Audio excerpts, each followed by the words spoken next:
ನಮಸ್ಕಾರ ವೀಕ್ಷಕರೇ, ಆರೋಗ್ಯ ರಹಸ್ಯ ನೇರ ಪ್ರಸಾರ ಕಾರ್ಯಕ್ರಮಕ್ಕೆ ಆತ್ಮೀಯವಾದಂಥ ಸ್ವಾಗತ.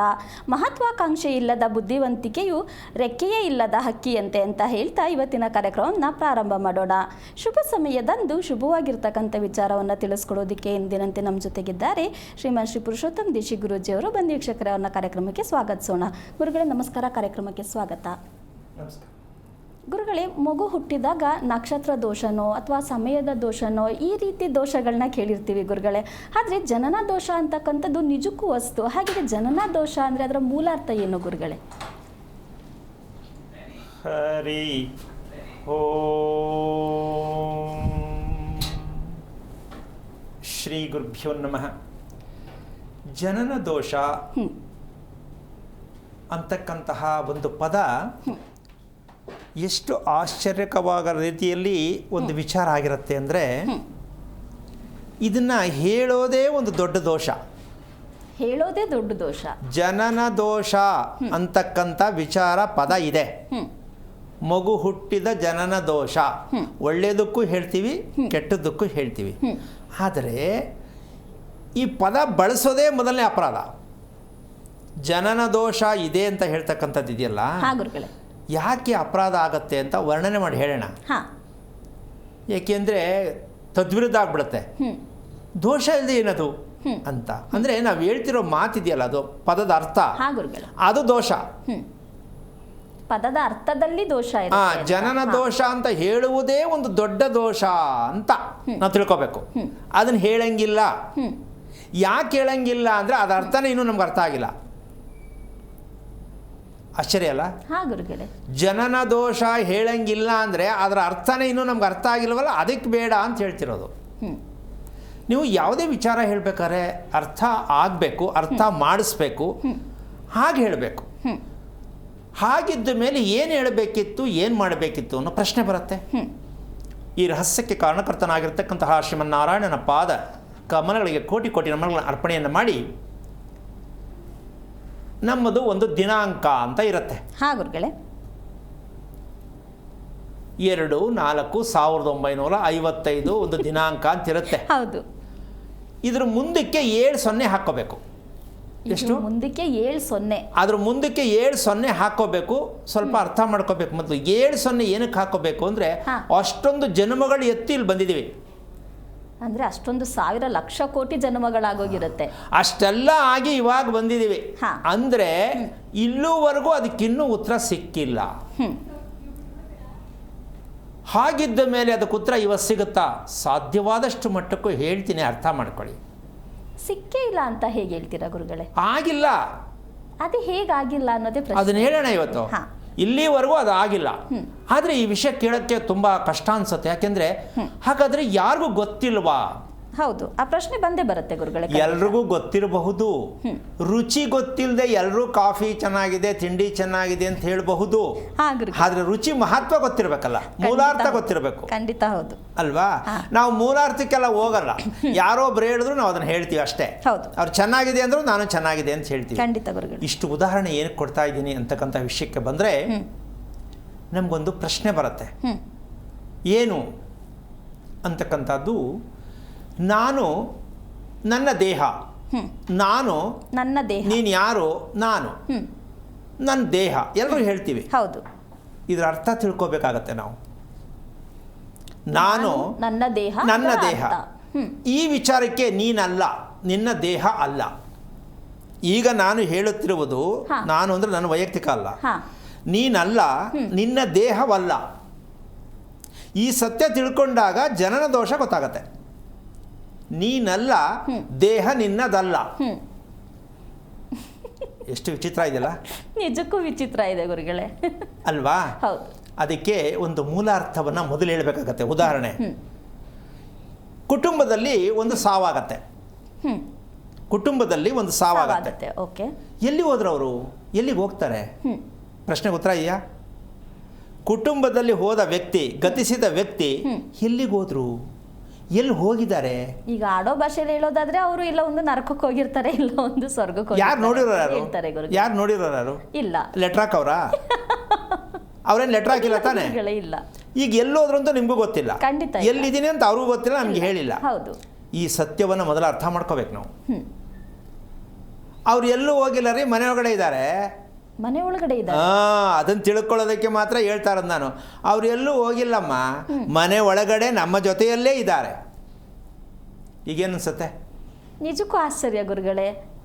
ಅಂದ್ರೆ ಈಗ ಒಬ್ಬ ವ್ಯಕ್ತಿ ಸತ್ತ ನಂತರ ಅವರಿಗೆ ಶ್ರಾದ್ದ ಕೈಂಕರ್ಯಗಳನ್ನ ಮಾಡುವಂತ ಅದು ಮಾಡಿಯಪ್ಪ ಸಿಗ್ಲಿ ಹೋಗ್ತಾರ ಅವರು ಅಂತ. ಅಲ್ಲಲ್ಲ, ಅದು ಮಾಡಿ ಹೋಗ್ತಾರೆ ಅಂತ ನಿಮ್ ಭಾವನೆ. ಅದೇನೆ ಹೋಗ್ತಾರೆ ಅಂತ ನಾವು ಅನ್ಕೊಂಡಿರ್ತೀವಿ. ಈಗ ಮನೇಲೇ ಇದ್ದಾರೆ ಅಂದ್ರೆ ನಿಜಕ್ಕೂ ಆಶ್ಚರ್ಯ ಗುರುಗಳೇ. ನಂಬೋದಾ, ಹೌದಾ, ಇದೆಯಾ ಅನ್ನೋ ತೋರ್ಸೋಣ ಈಗ. ಹಾ ಗುರುಗಳೇ, ಅದು ಸಾಕ್ಷಿ ಸಮೇತ ಮುಂದೆ ಇಡೋಣ. ಸುಮ್ನೆ ಏನೋ ಕತೆ ಹೇಳೋದು ಬೇಡ ಅಲ್ವಾ? ಖಂಡಿತ ಗುರು. ಅವ್ರೆಲ್ಲೂ ಹೋಗಿಲ್ಲ, ಇಲ್ಲೇ ಇದ್ದಾರೆ, ನಮ್ಮ ಒಟ್ಟಿಗೆ ಇದ್ದಾರೆ. ಆಶ್ಚರ್ಯ ಅಲ್ಲ? ನಿಜಕ್ಕೂ ಆಶ್ಚರ್ಯ ಗುರುಗಳೇ. ಯಾಕೆ ಈ ಮಾತು ಇಲ್ಲಿ ಬರುತ್ತೆ, ಈ ಪದ ಇಲ್ಲಿ ಬರುತ್ತೆ ಅಂದರೆ, ಸತ್ತವರು ವೈಕುಂಠಕ್ಕೆ ಹೋಗ್ತಾರೆ, ನರಕಕ್ಕೆ ಹೋಗ್ತಾರೆ, ನೀನು ಹೇಳ್ದಂಗೆ ಕತೆ ಹೇಳ್ಕೊಂಡೇ ಕಾಲ ಕಳೆದೋ ನಾವು. ಯಾವುದು ಪುರಾವೆಗಳಿಲ್ಲ. ಇಲ್ಲಿ ವಿಷಯ ಏನು ಅಂದರೆ, ಅದು ಹೆಂಗೆ ನೀವು ನಮ್ಮಲ್ಲೇ ನಮ್ಮ ಜೊತೆಯಲ್ಲೇ ಇದ್ದಾರೆ ಅಂತ ನೀವು ಹೆಂಗೆ ಹೇಳ್ತೀರಾ ಗುರುಗಳೇ ಅಂತ ಎಷ್ಟೋ ಜನಕ್ಕೆ ಇವಾಗ ಕಂಡ ಮಂಡಲದಷ್ಟು ಕೋಪ ಬಂದಿರ್ಬೋದು. ಖಂಡಿತ ಗುರುಗಳೇ, ನಾನು ಅದನ್ನೇ ಹೋಲ್ಸೇಲ್ ಆಗಿ ಎಲ್ಲ ಕೇಳ್ಬಿಟ್ನಲ್ಲ ಗುರುಗಳೇ, ಹೇಗಿರ್ತಾರೆ, ಯಾವ ರೀತಿ ಇರ್ತಾರೆ ಅಲ್ವಾ? ಈಗ ಅವರು ನಿಮ್ಮ ಜೊತೆ ಇದ್ದಾರೆ ಅನ್ನೋ ಲೆಕ್ಕಾಚಾರಕ್ಕೆ ಇನ್ನೊಂದು ಮುಂದುವರೆದ ಭಾಗ ಹೇಳ್ತೀನಿ. ಹಾ ಗುರುಗಳೇ. ನಮ್ಮ ದೇಹದ ದೋಷ ಯಾವುದು, ನಮ್ಮ ದೇಹದ ದೋಷ ಯಾವುದು ಅಂತ ನಾವು ತಿಳ್ಕೋಬೇಕು. ಯಾವ್ದಿರ್ಬೋದು ನಮ್ಮ ದೇಹದ ದೋಷ? ಜಡತ್ವ ಇರ್ಬೋದಾ ಗುರುಗಳೇ? ಇಲ್ಲಿ ಒಂದು ಹಸಿವು ನಮ್ಗೆ ಗೊತ್ತಾಗತ್ತಲ್ಲ. ಹಾ ಗುರುಗಳೇ, ದೇಹಕ್ಕೆ ಗೊತ್ತಾಗತ್ತೆ. ಹೌದು. ಹಸಿವು ದೇಹದ ಭಾಗ. ಇನ್ನೊಂದು ಮುಪ್ಪು ದೇಹದ ಭಾಗ. ಹೌದು. ಶೋಕ, ದುಃಖ, ಇದೆಲ್ಲ ದೇಹಕ್ಕೆ ಸಂಬಂಧಪಟ್ಟಿದ್ದೆ. ಹಾ ಗುರುಗಳೇ, ಸತ್ಯ ತಾನೆ? ಹೌದು. ನಿಜ ತಾನೆ? ಹೌದು. ಒಪ್ಕೋಬೋತಾನೆ? ಇದಕ್ಕೂ ಆತ್ಮಕ್ಕೂ ಸಂಬಂಧ ಇಲ್ಲ. ಹಾ ಗುರುಗಳೇ. ಆತ್ಮ ಏನು ಹೇಳ್ತೀವಿ ನಾವು? ಪರಮಾತ್ಮ ಅಂತ ಹೇಳ್ತೀವಿ. ಅಂದ ಮೇಲೆ ಆತ್ಮಕ್ಕೂ ನಮ್ಮ ದೇಹದಲ್ಲಿರ್ತಕ್ಕಂಥ ಸಮಸ್ಯೆಗಳಿಗೂ ಸಂಬಂಧ ಇಲ್ಲ ಅಂದ ಮೇಲೆ ದೇಹದ ದೋಷವನ್ನು ತೆಗಿಲಿಕ್ಕಾಗಿದೆಯಾ ನಮ್ಮಲ್ಲಿ? ಸಾಧ್ಯನೇ ಇಲ್ಲ ಗುರುಗಳೇ. ಮತ್ತೆ ಆಗಿದ್ಮೇಲೆ ಹೆಂಗೆ ಹೇಳ್ತೀರಾ ನೀವು? ಹುಟ್ಟಿದ ದೋಷ ಇದೆ, ಹೇಗೆ ಹೇಳ್ತೀರಾ? ಏನು ಆಧಾರ ಇದೆ? ಈಗ ನಾನು ಹೇಳಿದ ಅರ್ಥ ಆಯ್ತಲ್ಲ? ಈಗ ಏನೇ ಒಂದು ಮಾತನ್ನು ಹೇಳಬೇಕಾದ್ರೆ ಅದರ ಅರ್ಥ ಪೂರ್ತಿ ತಿಳಿದು ಹೇಳಿ. ಇಲ್ಲ ಅದಕ್ಕೊಂದು ಪುರಾವೆ ಕೊಡಿ. ಒಂದು ಸಣ್ಣ ಉದಾಹರಣೆ ಕೊಡ್ತೀನಿ. ಆ ಮಗು ಹುಟ್ಟತ್ತೆ, ಆ ಹುಟ್ಟಬೇಕಾದ್ರೆ ಐಸಿಗೆ ಹೋಗುತ್ತದು. ಯಾಕೆ ಹೋಗ್ಬೇಕು? ಏನು ಬರ್ತಾ ಏನೋ ಫೈಟ್ ಮಾಡ್ಕೊಂಬಂತ ಅದು? ಇಲ್ವಲ್ಲ. ಯಾರಿಗೆ ಮೋಸ ಮಾಡಿತ್ತಾ? ಮಾಡಿರಬಹುದು, ಸೆಕೆಂಡ್ರಿ. ಬಂದ ತಕ್ಷಣ, ಜನನವಾದ ತಕ್ಷಣನೇ ಐಸಿಗೆ ಏನಕ್ಕೆ ಹೋಯ್ತು? ಅಥವಾ ಹುಟ್ಟಿದ ತಕ್ಷಣ ಯಾಕೆ ಸಾಯ್ತು? ಅಥವಾ ಯಾಕೆ ಸತ್ತು ಹುಟ್ಟಿತು? ಇದನ್ನು ತಿಳಿದಾಗ ಮಾತ್ರ ನಾವು ಜನನ ದೋಷ ಅಂತ ಹೇಳಲಿಕ್ಕೆ ಸಾಧ್ಯ ಆಗತ್ತೆ. ಇದನ್ನು ಯಾವ ಕಾರಣಕ್ಕೂ ಇತಿಹಾಸದಲ್ಲಿ, ಅದಕ್ಕೆ 070 ಅಂತ ಹೇಳಿದ್ದೀನಿ, ಯಾವ ಕಾರಣಕ್ಕೂ ಈ ಸತ್ಯ ಇಲ್ಲಿವರೆಗೂ ನಮ್ಮಲ್ಲಿ ಓಪನ್ ಆಗೇ ಇಲ್ಲ. ಒಂದು ಪೌರಾಣಿಕ ಒಂದು ಕಟ್ಟುಕತೆ, ಒಂದು ಚೌಕಟ್ಟು. ಏನು? ಮದುವೆ ಮಾಡ್ಕೊಳ್ಳೋಕೆ ಶಾಸ್ತ್ರ ಕೇಳಿ, ಮಗು ಹುಟ್ಟೋದಕ್ಕೆ ಶಾಸ್ತ್ರ ಕೇಳಿ, ಈ ಒಂದು ಚೌಕಟ್ಟಲ್ಲಿ ಸಿಕ್ಕಾಕೊಂಡ್ಬಿಟ್ಟಿದ್ವಿ ನಾವು. ಹೌದು. ಇದು ಸರಿ ತಪ್ಪು ಅಂತ ನಮಗೇನು ವಿಮರ್ಶೆ ಮಾಡುವಷ್ಟು ಚಾಣಕ್ಯತೆ ಬಂದೇ ಇಲ್ವಲ್ಲ ಅಂತ ನನಗೆ ದುಃಖ. ಗುರುಗಳೇ, ಈಗ ನೀವು ಐಸಿಯುನಲ್ಲಿ ಇರ್ತಕ್ಕಂಥ ಮಗು ಯಾಕೆ ಹೋಗಬೇಕು ಐಸಿಯುಗೆ ಅಂತ ಕೇಳಿದ್ರೆ, ಈಗ ಪ್ರತಿಯೊಬ್ಬರು ಕುಟುಂಬದಲ್ಲೂ ಸಾವನ್ನಪ್ಪುವಂಥದ್ದು ಸಹಜ. ಆದರೆ ಐಸಿಯುಗೆ ಹೋಗುವಂಥ ವಿಚಾರ ಕೆಲವೊಂದು ಮಂದಿಗಳಲ್ಲಿ ಮಾತ್ರ ನಡೆಯುತ್ತಲ್ವ? ಅದು ಹುಟ್ಟುವಂಥ ಎಲ್ಲ ಮಕ್ಕಳು ಐಸಿಯುಗೆ ಹೋಗೋ ಚಾನ್ಸ್. ಅದಕ್ಕೋಸ್ಕರನೇ ಎಲ್ಲ ಮನೆಯಲ್ಲಿ ಇರ್ತಕ್ಕಂಥವ್ರಿಗೆಲ್ಲ ಒಂದೇ ಥರ ಬುದ್ಧಿ ಇರಲ್ಲ. ಹೌದು, ಅದಕ್ಕೆ ಅದೇ ಉತ್ತರ. ಒಬ್ಬೊಬ್ರಿಗೆ ಒಂದೊಂಥರ ಬುದ್ಧಿ ಇದೆ. ಇಲ್ಲ, ಬುದ್ಧಿ ಅಂದರೆ ಒಂದೇ ಇರಬೇಕು. ದೇವರು ಒಂದೇ, ಬುದ್ಧಿ ಒಂದೇ, ಆತ್ಮ ಒಂದೇ. ಇಷ್ಟಲ್ಲೇ ಮಾತಾಡಬೇಕು ನೀವು. ಗಂಡನಿಗೊಂದು ಬುದ್ಧಿ, ಹೆಂಡತಿಗೊಂದು ಬುದ್ಧಿ, ಮಗನಿಗೊಂದು ಬುದ್ಧಿ. ಯಾಕೆ ಚೇಂಜ್ ಆಯ್ತಲ್ಲಿ? ಹಾಗೆ ಸಮಸ್ಯೆಗಳು ಅಂತಕ್ಕಂಥದ್ದು ನಮಗೆ ಬಂದಿರತಕ್ಕಂಥ ಯಾವುದೇ ಒಂದು ಒಳ್ಳೇದಿರಲಿ ಕೆಟ್ಟದ್ದಿರಲಿ, ಅದಕ್ಕೆ ಮೂಲ ಕಾರಣ ಬೇಕು. ಎಲ್ಲರೂ ಹೇಳ್ತಾರೆ, ಏನಪ್ಪ ಮಗು ಇನ್ನೂ ಹಿಂಗೈತಲ್ಲ ಇದು ಅಂತಾರೆ. ಇನ್ನು ಕೆಲವರು ಅಯ್ಯೋ ನೋಡಿ ಏನು 6 ತಿಂಗಳಿಗೆ ಎಷ್ಟೋ 5 ವರ್ಷದ ಮುಖ ಕಣ್ಣಾಗ ಕಾಣುತ್ತೆ ಅಂತ ಹೇಳ್ತಾರೆ. ಹಾಗೆ ಇವೆಲ್ಲವೂ ಇರ್ತಕ್ಕಂಥ ವೈಪರೀತ್ಯಗಳು ಎಲ್ಲಿ ಬರ್ತಾ ಇದೆ ಅಂತಕ್ಕಂಥ ಲೆಕ್ಕಾಚಾರಕ್ಕೆ ಏನಪ್ಪ ಅಂದರೆ, ನಮ್ಮ ದೇಹದ ಸತ್ಯವನ್ನು, ದೋಷವನ್ನು ನಿವಾರಣೆ ಮಾಡೋಕ್ಕೆ ನಮ್ಮ ಕೈಲಿ ಆಗೇ ಇಲ್ಲ, ಆಗೋದೂ ಇಲ್ಲ, ಆಗಿಲ್ಲ, ಆಗೋದೂ ಇಲ್ಲ ಅಂತ ನಾವು ಒಪ್ಕೊಂಡು ಕೈ ಕಟ್ಕೊಂಡು ಕೂತ್ಬಿಟ್ಟಿದ್ದೀವಿ. 80,000 ಕಾಯಿಲೆಗಳು ದೇಹದಲ್ಲಿ ಅಡಕವಾಗ್ತಕ್ಕಂಥ ಮಟ್ಟಕ್ಕೆ ನಾವಿದ್ದೀವಿ. 80,000 ಕಾಯಿಲೆಗಳು. 50,000 ಜೀವಕೋಶಗಳಿದೆ ನಮ್ಮ ದೇಹದಲ್ಲಿ. ಯಾವ್ಯಾವ ಭಾಗಕ್ಕೆ ಎಲ್ಲೆಲ್ಲಿ ಅಡಕವಾಗಿರ್ತಕ್ಕಂಥ ಲೆಕ್ಕಾಚಾರ ಇರತಕ್ಕಂಥ ವಿಚಾರವನ್ನು ಅದರದೇ ಆದ ಲೆಕ್ಕಾಚಾರಕ್ಕೆ ಮಾಂಸಕ್ಕೇನಾಗಬೇಕು, ರಕ್ತಕ್ಕೇನಾಗಬೇಕು, ಮುಖಕ್ಕೇನಾಗಬೇಕು, ಕಣ್ಣಿಗೆ, ಈ ರೀತಿ ಅನುಸಾರವಾಗಿರ್ತಕ್ಕಂಥ ಇಷ್ಟು ಜೀವಕೋಶಗಳಿರಬೇಕಾದ್ರೆ ಇದನ್ನು ನಾವು ಗುರುತಿಸೋದಕ್ಕಾಗಿದೆಯಾ ಇಲ್ಲಿವರೆಗೂ ಅಂತ ಒಂದು ದೊಡ್ಡ ಯಕ್ಷ ಪ್ರಶ್ನೆ ಆಗಿದೆ. ಇಲ್ಲ ಗುರುಗಳೇ, ಗುರುತಿಸ್ಬೇಕಾ ಬೇಡವಾ? ಖಂಡಿತ ಮಾಡಿ. ಹಾಗೆಲ್ಲ ಗುರುತಿಸಿದ ಮೇಲೆ ನನ್ನ ದೇಹ ನಾನು ಅಂತ ಹೇಳಲಿಕ್ಕೆ ಏನದು ಅಧಿಕಾರ ಇದೆ ನಮಗೆ? ಹಾಗಿದ್ದ ಮೇಲೆ ನಿನಗೇನು ಕಾಯಿಲೆ ಇರಬಾರ್ದು. ನನ್ನ ದೇಹ ಅಂತ ಹೇಳಿದ ಮೇಲೆ ನಿನಗೆ ಸಮಸ್ಯೆ ಇರಬಾರ್ದು, ದುಃಖ ಇರಬಾರ್ದು, ಬೇಜಾರು ಬರಬಾರ್ದು, ಕೋಪ ಬರಬಾರ್ದು. ಹಂಗಿದ ಮೇಲೆ ನಿನ್ನ ಕೈಲಿ ಏನು ಮಾಡೋಕ್ಕೆ ಆಗಿಲ್ಲ, ನಿನ್ನ ದೇಹ ಅಂತ ಹೇಳಲಿಕ್ಕೆ ಎಲ್ಲಿ ಬಂತು? ಸರಿನಾ ಇದು? ಇಲ್ಲ ಗುರುಗಳೇ, ಇದು ಅರ್ಥ ಮಾಡ್ಕೋಬೇಕು. ಅವಶ್ಯಕತೆ ಇದೆ ಅಂತನ, ಇಲ್ಲ ಯಾಕೆ ಬೇಕು ಅಂತನ? ಇಲ್ಲ ಗುರುಗಳೇ, ನಿಜಕ್ಕೂ ಅವಶ್ಯಕತೆ ಇದೆ. ಅದರಲ್ಲೂ ಇವತ್ತಿನ ಜನರೇಷನ್ನಲ್ಲಂತೂ ಅವಶ್ಯಕತೆ ತೀರಾ ಇದೆ ಗುರುಗಳೇ. ಮತ್ತು ನಾವು ಯಾಕೆ ಕಷ್ಟ ಅನುಭವಿಸ್ಬೇಕಿಲ್ಲ? ಎಷ್ಟೋ ಜನ ಕೇಳ್ತಾರೆ ಇದನ್ನು, ನಾನು ಏನು ಮಾಡಿದ್ದೀನಿ ಅಂತ ನನಗೆ ಈ ಕಷ್ಟ, ನಾನು ಯಾರಿಗೂ ಏನೂ ಮಾಡಿಲ್ವಲ್ಲ. ಈ ಪ್ರಶ್ನೆಗೆ ಇನ್ನೂ ಉತ್ತರ ಆಗಿಲ್ಲ ಅಂದರೆ ಯಾಕ್ರಿ ಬೇಕಾಗಿದೆ ಇವೆಲ್ಲ ಹೌದು ಅಂತ ನಾನು ಹೇಳ್ತಾ ಇಲ್ಲ. ಆದರೆ ಸುಮ್ಮನೆ ಪುಕ್ಕಟೆಯಾಗಿ ಹಂಚೋದು, ಅದು ಆಧಾರ ಇಲ್ಲ, ಅರ್ಥ ಇಲ್ಲ. ಖಂಡಿತ ಗುರುಗಳೇ. ಇವತ್ತು ಪ್ರತಿಯೊಬ್ಬರು ಕೂಡ ನಾನು ಹೇಳೋದಿಷ್ಟೇ, ಈ ವಿಚಾರವನ್ನು ಹೇಳಿದಾಗ ಎಲ್ರಿಗೂ ಕೆಲವ್ರಿಗೆ ಆಶ್ಚರ್ಯಕರವಾದ ವಿಚಾರ ಆಗತ್ತೆ. ಆಶ್ಚರ್ಯ ಅಲ್ಲ, ಇಂತಹ ಒಂದು ಭವ್ಯವಾಗಿರ್ತಕ್ಕಂಥ ರಹಸ್ಯವಾಗಿರ್ತಕ್ಕಂಥ ವಿಚಾರ ನಾವು ಯಾಕೆ ತಿಳ್ಕೊಳ್ಳದೆ ಇಷ್ಟು ಲಕ್ಷ ಕೋಟಿ ವರ್ಷದಿಂದ ಅನುಭವಿಸ್ತಾ ಇದ್ದೀವಿ ಅಂದರೆ, ಏನೆಲ್ಲ ನಾವು ಪಡ್ಕೊಂಡ್ರೋ ನಾವು ನಮ್ಮ ದೇಹದ ಗುರುತನ್ನು ಗುರುತಿಸೋಕೆ ನಮ್ಮ ಕೈಲಿ ಆಗಿಲ್ಲ. ದೇಹದ ಗುರುತಿನ ಬಗ್ಗೆ ಹೇಳೋಕ್ಕೂ ಯಾರ ಕೈಲಿ ಆಗಿಲ್ಲ, ಅಥವಾ ಯಾರು ಇನ್ನೂ ಹುಟ್ಟಿಲ್ವಾ, ಯಾಕೆ ಸಮಸ್ಯೆಯಲ್ಲಿ ಇದ್ದೀವಿ ಅಂತಕ್ಕಂಥದ್ದು ನಿಮ್ಮ ಮನಸ್ಸಲ್ಲಿ ಬಂದಾಗ ಮಾತ್ರ ಅದು ಅರ್ಥ ಆಗತ್ತೆ. ಅದಕ್ಕೋಸ್ಕರವಾಗಿ ಈ ದೇಹದ ದೋಷ ಅಂತಕ್ಕಂತಹ ಒಂದು ನಿವಾರಣೆಗೋಸ್ಕರವಾಗಿ ನಾವು ಮಾಡ್ಕೊಳ್ತಕ್ಕಂತಹ ಒಂದು ಲೆಕ್ಕಾಚಾರಕ್ಕೆ, ಮತ್ತು ಸತ್ತವರಿಗೆ ಸಂಸ್ಕಾರವನ್ನು ಮಾಡ್ತಾ ಇದ್ದೀವಿ ಸ್ವಾಮಿ, ಯಾವ ರೀತಿ ಮಾಡಬೇಕು ಹೇಳಿ, ಮಾಡ್ಕೊಂಡು ಬಂದಿದ್ದೀವಿ, ಯಾವ ರೀತಿ ಮಾಡಬೇಕು ಹೇಳಿ ಅಂತ ಕೆಲವು ಪ್ರಶ್ನೆ ಇರುತ್ತೆ. ಖಂಡಿತ ಗುರುಗಳೇ. ಆದರೆ ಮಾಡ್ತಾನೇ ಇದ್ದೀವಿ, ಏನೂ ಆಗಿಲ್ಲ. ದೋಷಕ್ಕೆ ಶಾಂತಿ ಮಾಡೇ ಇದ್ದೀವಿ, ಏನೂ ಆಗಿಲ್ಲ. ಮದುವೆ ಮಾಡುವ ಕುಂಡ್ಲಿ ಕೇಳಿಬಿಟ್ಟೆ ಎಲ್ಲ ಮಾಡಿದ್ದೀವಿ, ಏನೂ ಆಗಿಲ್ಲ. ಹೌದಾ? ಎಲ್ಲನೂ ಮಾಡ್ತಾ ಇದ್ದೀವಿ, ಎಲ್ಲವೂ ಮಾಡಿದ್ದೀವಿ, ಯಾಕೆ ಇನ್ನೂ ಏನಾಗಿಲ್ಲ ಅಂತ, ಯಾಕೆ ಯಾರ ಕೈಲೂ ಕೇಳೋಕ್ಕಾಗಿಲ್ಲ ಅಂತ ನಾನು ಕೇಳ್ತೀನಿ. ಕೇಳಬೇಕು ಹೋದ ಕಡೆ, ಸ್ವಾಮಿ ದಯವಿಟ್ಟು ನಿಮ್ಮ ಫೀಸ್ ಏನಿದೆ ತಗೊಳ್ಳಿ, ನನಗೆ ಈ ಪ್ರಶ್ನೆಗೆ ಉತ್ತರ ಬೇಕು. ಆದರೆ ಪೂರ್ಣವಾಗಿ ಉತ್ತರ ಬೇಕು ಅಂತ ಹಠ ಹಿಡಿದು ಕೇಳುವಂಥದ್ದಲ್ಲ. ನಮಗೆ ಒಂದು ದಾರಿ ಬೇಕು, ಕ್ಲೂ ಬೇಕು. ಇದಕ್ಕೆ ನೀವು ಈ ಸಮಸ್ಯೆಯಲ್ಲಿ ಇದ್ದೀರಾ, ಅಷ್ಟು ಒಂದು ಕ್ಲೂ ತಿಳ್ಕೊಂಡು ಅದನ್ನು ರಿಪೇರಿ ಮಾಡೋಕ್ಕೆ 2-3 ವರ್ಷ ಕಾಯಬೇಕು. ಈಗ ಹೇಳಿದೆ ಅಂದ್ಬಿಟ್ಟು ಕೆಲವ್ರು ಬರ್ಕೊಂಡ್ಬಿಡ್ತಾರೆ, ಗುರುಗಳೇ ನೀವು ಹೇಳಿದ್ರಲ್ಲ ಪೂರ್ತಿ ತಿಳ್ಕೊಳ್ಳೋಣ ಅಂತ ಬಂದಿದ್ದೀನಿ ಅಂತ. ಹೌದು ಅಲ್ವಾ? ಜೋಪಾನ ಯೋಚನೆ ಮಾಡ್ಕೊಳ್ಳಿ. ಪೂರ್ತಿ ತಿಳ್ಕೊಳ್ಳೋಕೆ ಜೀವಮಾನದಲ್ಲಿ ಆಗಲ್ಲ. ಯಾಕೆಂದ್ರೆ ನೆನ್ನೆ ಮೊನ್ನೆ ಹುಟ್ಟಿದ್ದಲ್ಲ ನಾವು. ಎಷ್ಟೋ ತಾಯಿ ತಂದೆಗಳಾಗೋಗಿದ್ದಾರೆ. ಈಗಿರೋ ತಾಯಿ ತಂದೆ ಮಾತ್ರ ಅಲ್ಲ, ಎಷ್ಟೋ ತಾಯಿ ತಂದೆಗಳಿಂದ ಪಾಸ್ ಆಗಿದ್ದೀವಿ ನಾವು. ಅದೆಲ್ಲ ತಿಳ್ಕೊಳಕ್ಕಾಗಲ್ಲ. ಒಂದು ತಿಳ್ಕೋಬೇಕು, ಈಗ ಇರುವಂತಹ ವಾಸ್ತವ ಸ್ಥಿತಿಯಲ್ಲಿ ನನಗೆ ಈ ದುಃಖ, ನೋವು, ಸಂಕಟ ಯಾಕೆ ಬಂತು, ಇದಿಷ್ಟನ್ನ ತಿಳ್ಕೊಳ್ಳೋಕ್ಕೆ ನಾವು ತಿಳಿಸೋಕ್ಕೆ ನಾವು ರೆಡಿ, ನೀವು ತಿಳಿಸ್ಕೊಳ್ಳೋಕ್ಕೆ ನೀವು ರೆಡಿ ಇರಬೇಕು. ಅರ್ಥ ಆಯ್ತಲ್ಲ? ಪೂರ್ಣ ಹೇಳ್ತೀನಿ ಅಂದರೆ ಅದು ಯಾವ ಕಾರಣಕ್ಕೂ ಸಾಧ್ಯವಿಲ್ಲದ ಮಾತು.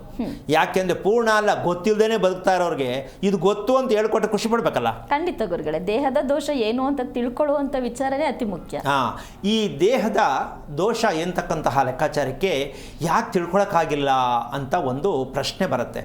ಈಗ ನೀವೇನಾದ್ರು ಹೇಳಕ್ಕಾಗತ್ತಾ? ಅವ್ರಿಗೆ ಯಾರಿಗೂ ಗೊತ್ತಿಲ್ಲ, ಹೇಳಿಲ್ಲ, ನಮಗೂ ಗೊತ್ತಿಲ್ಲ. ನೀವೇನಾದ್ರು ಒಂಚೂರು ಹೇಳ್ಬಿಡಿ ಅಂತ ನೀನು ಕೇಳ್ತೀನೋ ಅಂತ ಅನ್ಕೊಂಡಿದ್ದೆ. ಹೇಳ್ಬಿಡೋಣ. ಏನಪ್ಪ ಅದು ಅಂದರೆ, ನಾವು ತಿನ್ನುತ್ತಿರುವ ಊಟ, ನಾವು ತಿಂದಿರುವ ಊಟ, ಈ ಊಟವನ್ನು ಹರಗಿಸೋದಕ್ಕೆ ನಮ್ಮ ದೇಹದಲ್ಲಿ ಆ ಅಂದರೆ ಶಾಖ, ಉಷ್ಣಾಂಶ ಇದೆಯಾ ಅಂತ ಫಸ್ಟ್ ನೋಡ್ಕೋಬೇಕು. ಏನಪ್ಪ ಅದು ಅಂತ ರಹಸ್ಯಕರವಾಗಿರ್ತಕ್ಕಂಥದ್ದು. ತಾಪಮಾನದಲ್ಲೇ, ಬೆಂಕಿ ಶಾಖದಲ್ಲೇ ಏನಿದ್ರು ಉತ್ಪತ್ತಿ ಆಗೋದು. ಹಾಗೆ ನಮ್ಮ ದೇಹದ ತಾಪಮಾನ ನಿಜಕ್ಕೂ ಇರತಕ್ಕಂಥದ್ದು 37 ಡಿಗ್ರಿ ಸೆಲ್ಸಿಯಸ್ ಅಷ್ಟೇ ನಮ್ಮ ದೇಹದಲ್ಲಿ ತಾಪಮಾನ ಇರೋದು. ನಾವು ತಿಂದಂಥ ಊಟವನ್ನು ಕರಗಿಸಿ ಅದರಲ್ಲಿ ಉತ್ಪತ್ತಿ ಆಗ್ತಕ್ಕಂಥ ಪ್ರೋಟೀನ್ ಆಗಲಿ, ಪೋಷಕಾಂಶ ಆಗಲಿ, ಏನೆಲ್ಲ ರೆಡಿ ಮಾಡಿ ಸಿದ್ಧತೆ ಮಾಡಿ ಶಕ್ತಿಯನ್ನಾಗಿ ನಮ್ಮ ದೇಹಕ್ಕೆ ಕೊಡೋಕ್ಕೆ 300 ಡಿಗ್ರಿ ಸೆಲ್ಸಿಯಸ್ ತಾಪಮಾನ ನಮ್ಮ ದೇಹಕ್ಕೆ ಬೇಕು. 300 ಡಿಗ್ರಿ. ನಮ್ಮ ಹತ್ರ ಇರೋದು 37 ಡಿಗ್ರಿ ಅಷ್ಟೇ. 300 ಡಿಗ್ರಿ ಇಲ್ಲ ಅಂದಮೇಲೆ ನಾವು ತಿನ್ನುತ್ತಿರೋ ಊಟದಲ್ಲಿ ಶಕ್ತಿಯನ್ನು ನಮ್ಮ ದೇಹಕ್ಕೆ ಪಾಸ್ ಮಾಡೋಕ್ಕೆ ಇಲ್ಲಿವರೆಗೂ ಆಗಿಲ್ಲ, ಆಗೋದೂ ಇಲ್ಲ. ಇದು ಸಾಧ್ಯವಿಲ್ಲದ ವಿಚಾರ. 2 ಸಲ ಹೇಳ್ತೀನಿ. ನಮ್ಮ ದೇಹದಲ್ಲಿ ಸೇವನೆ ಮಾಡಿದ ಊಟವನ್ನು ಕರಗಿಸುವ ಶಕ್ತಿ ನಮ್ಮ ದೇಹದ ತಾಪಮಾನ ತಾಕತ್ತಿಲ್ಲ. ಅದಕ್ಕೆ ಈವರೆಗೂ ದೇಹದ ದೋಷವನ್ನು ಯಾವ ಕಾರಣಕ್ಕೂ ಯಾವ ಸೈನ್ಸಲ್ಲಾಗಲಿ ಏನೇ ಆಗಲಿ ಕಂಡುಹಿಡಿಯೋಕ್ಕಾಗಿಲ್ಲ, ಹೇಳೋಕ್ಕಾಗಿಲ್ಲ, ಸಾಧ್ಯನೇ ಇಲ್ಲ. ಅಲ್ಲ, ರುಬ್ಬ ಕೆಪಾಸಿಟಿ ಏನಿಲ್ಲ ಅಂದರೆ ಮಿಕ್ಸಿನಲ್ಲಿ ನೀನು ಹೆಂಗೆ 1 ಲೀಟ್ರ್ ಅಕ್ಕಿ ಒಂದೇ ಸಲ ಹಾಕ್ಬಿಡ್ತೀಯಾ? ಸಾಧ್ಯನೇ ಇಲ್ಲ. ಹಾಗೆ ನಾವು ತಿಂತಾ ಇರೋದು. ನಾವು ತಿನ್ನುತ್ತಿರುವ ಊಟದಿಂದ ನಮಗೆ ಶಕ್ತಿ ಏನಕ್ಕೆ ದೊರಕುತ್ತಿಲ್ಲ. ಎಷ್ಟೋ ಜನ ಹೇಳ್ತಾರೆ, ಇದು ಯಾಕೆ ಹಿಂಗೈತೆ ಮಗು ಅಂದ್ರೆ, ತಿಂತಾನೆ ನಾನು ಬೇಕಾದಷ್ಟು ಥರದ್ದೆಲ್ಲ ತಿನ್ನಿಸ್ತೀನಿ ಅನ್ನೋಡಿ ಏನೂ ಹಾಳಾಗ್ತಾ ಇಲ್ಲ. ಫ್ಯಾಕ್ಟ್ರಿ ಒಳಗಡೆ ಚೆನ್ನಾಗಿಲ್ಲ, ಚಿಕ್ಕವರಿಂದ ದೊಡ್ಡವರಾದಿಯವರೆಗೂ ಈ ಸಮಸ್ಯೆ ಇದೆಯಾ ಇಲ್ವಾ? ಖಂಡಿತ ಇದೆ ಗುರು. ಅಂದ ಮೇಲೆ ನಾವು ತಿಂದಂಥ ಊಟದ ಶಕ್ತಿನೇ ನಮ್ಮ ಕೈಲಿ ಪಡ್ಕೊಳ್ಳೋಕ್ಕಾಗಿಲ್ಲ ಅಂದರೆ ನನ್ನ ದೇಹ ಅಂತ ಹೇಳೋಕ್ಕೆ ನಮ್ಗೆ ಅಧಿಕಾರ ಎಲ್ಲಿ ಬಂತು? ಹಾಗಾದರೆ ಇದನ್ನು ಪಡ್ಕೊಳ್ಳೋಕ್ಕಾಗತ್ತಾ ಆಗಲ್ವಾ? ಕ್ವಶನ್ ಬೇಕು. ಹೌದು, ಪಡ್ಕೋಬೇಕು, ಸಾಧ್ಯ ಇದೆ.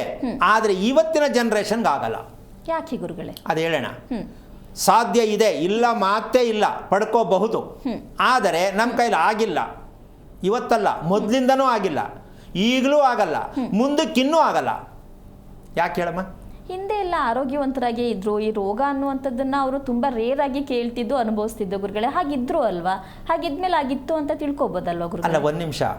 ಹಾಗಿತ್ತು, ನೀವಿಲ್ವಲ್ಲ, ಅದಕ್ಕೆ ಯಾಕೆ ಎತ್ಕೋತೀರಾ ನೀವು? ಅವರು ಸ್ವಾಮಿ 100 ವರ್ಷ ಬಾಳಿದ್ರು, ನೀನು ಬಾಳಿಲ್ವಲ್ಲ, ಅದಕ್ಕೆ ಕಾರಣ ಹೇಳು. ನಾವು ಇನ್ನೊಂದನ್ನ ಕಲ್ಪನೆ ಮಾಡಿ ಹೇಳ್ಕೊಳ್ಳೋದು ಗೊತ್ತು, ಸತ್ಯ ಅದು. ಹಿಂದಿನವರು ಆರೋಗ್ಯವಂತರಾಗಿದ್ರು, ಸತ್ಯ. ಯಾಕೆ ಆರೋಗ್ಯವಾಗಿದ್ರು ಹೇಳು? ಲೈಟ್ ಬೆಳಕಲ್ಲಿ ಊಟ ಮಾಡ್ತಿರ್ಲಿಲ್ಲ. ಹೌದಾ? ಒಂದು ಉದಾಹರಣೆ ಕೊಡ್ತೀನಿ. ಲೈಟು ಇರಲೇ ಇಲ್ಲ, ದೀಪದ ಬೆಳಕಲ್ಲಿ ಊಟ ಮಾಡ್ತಿದ್ರು. ಹೌದಾ?